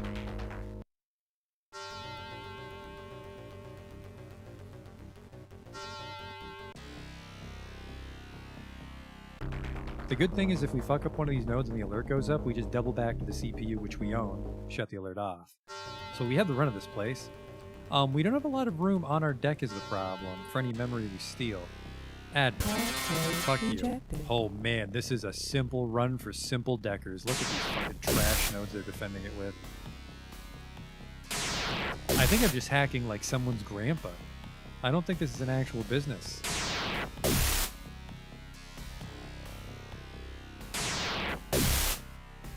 Tax returns 2011? What the fuck is this?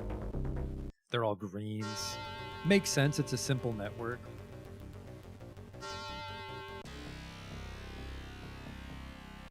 So we just have to not go into the node that's for the run, because that will make a chunk of our memory assigned to the run file, which we can't sell, which will be worthless. Passcode accepted.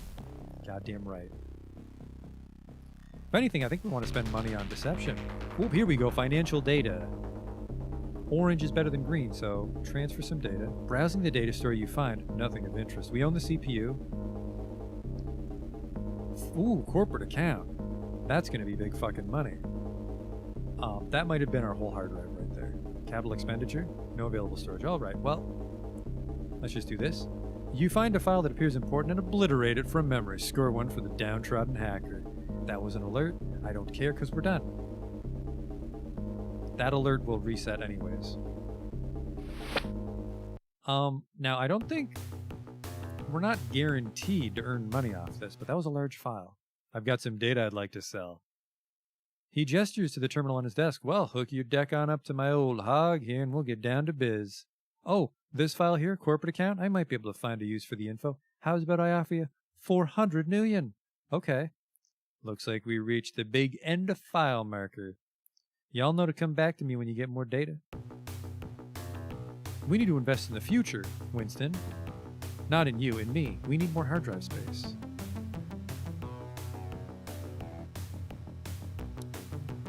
But we're basically going to pad our bank account with that system tomorrow. We'll be back tomorrow. I think we can do one more run on that system, but...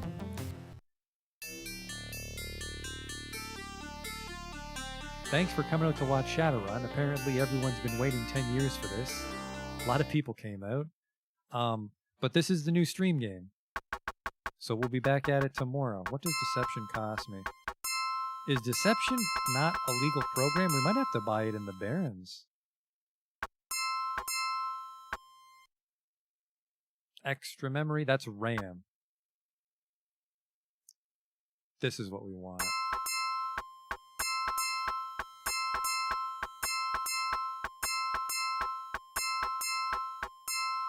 That's the max storage on this deck.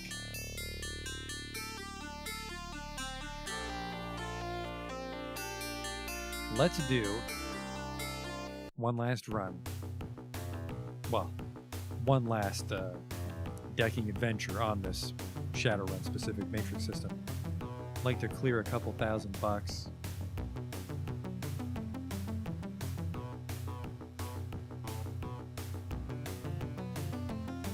Passcode accepted. Okay, we need to find who sells deception because that needs to level up.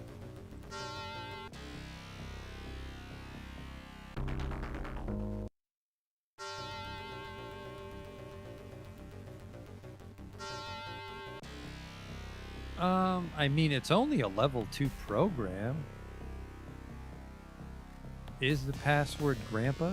Passcode rejected. No.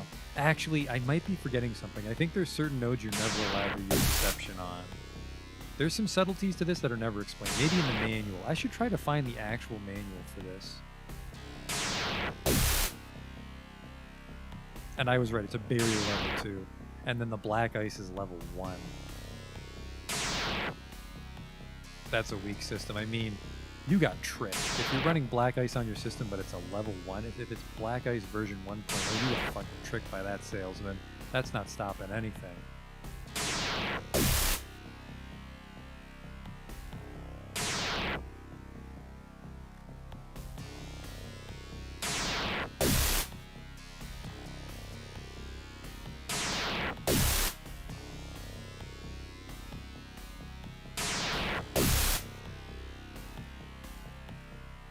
Alright, we got a lot more storage though, so let's head over to the financial data and start scooping that shit up.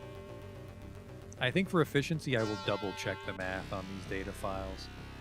Is the password giant sphere? Passcode rejected. That makes sense. There's no reason for it to be giant sphere.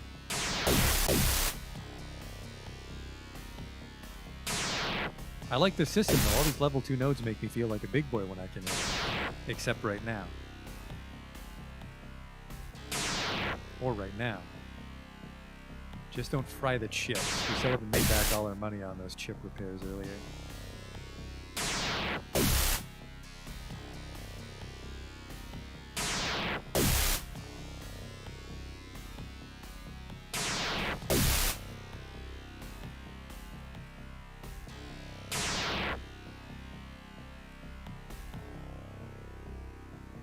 Whoop.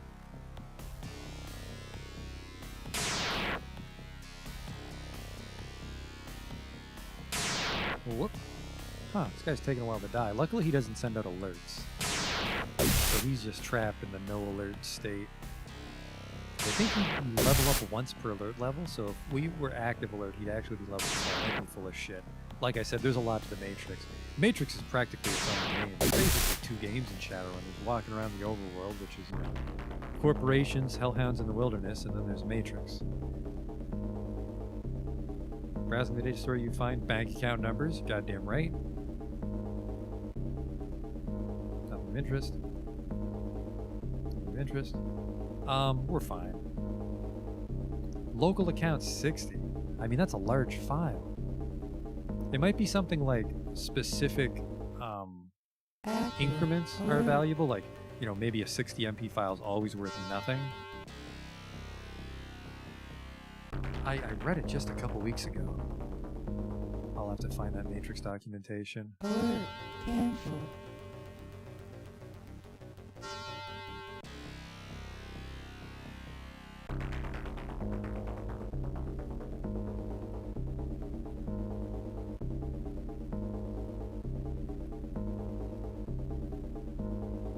Might have room for one more file. I grabbed some pretty fat ones. I got some chunkers on my deck here. No available storage. I fucking should have known. Well, we'll sell this, save our game, and call it a night. I'll see you again tomorrow with more Shadowrun. Got some data I'd like to sell. Name's Roscoe. My biz is buying info and selling it off to the highest bidder. You got any data for me, partner? Sorry, you got any data for me, partner? And I'll gladly give you a fair deal. I've got some data I'd like to sell. 900 for the bank account numbers. He definitely made out like a fucking bandit on that one. Whoa, there you are. That's a 60 MP file. We sold it for 2,400. That's more money than we've made all night, I think. No, not quite, because we bought the armor jacket and we had $1,800 already, so almost as much money as we made tonight. This file here, corporate account, it's fucking useless. It's just shitty email addresses of marketers nobody likes. This is also useless. Well, still, we made like 3,000 million there. That's almost enough to pretend we should upgrade our deck, but we're going to be spending a lot of time in that system next time, tomorrow, to get money. Until then, I hope you enjoyed watching Shadowrun. I'll see you later.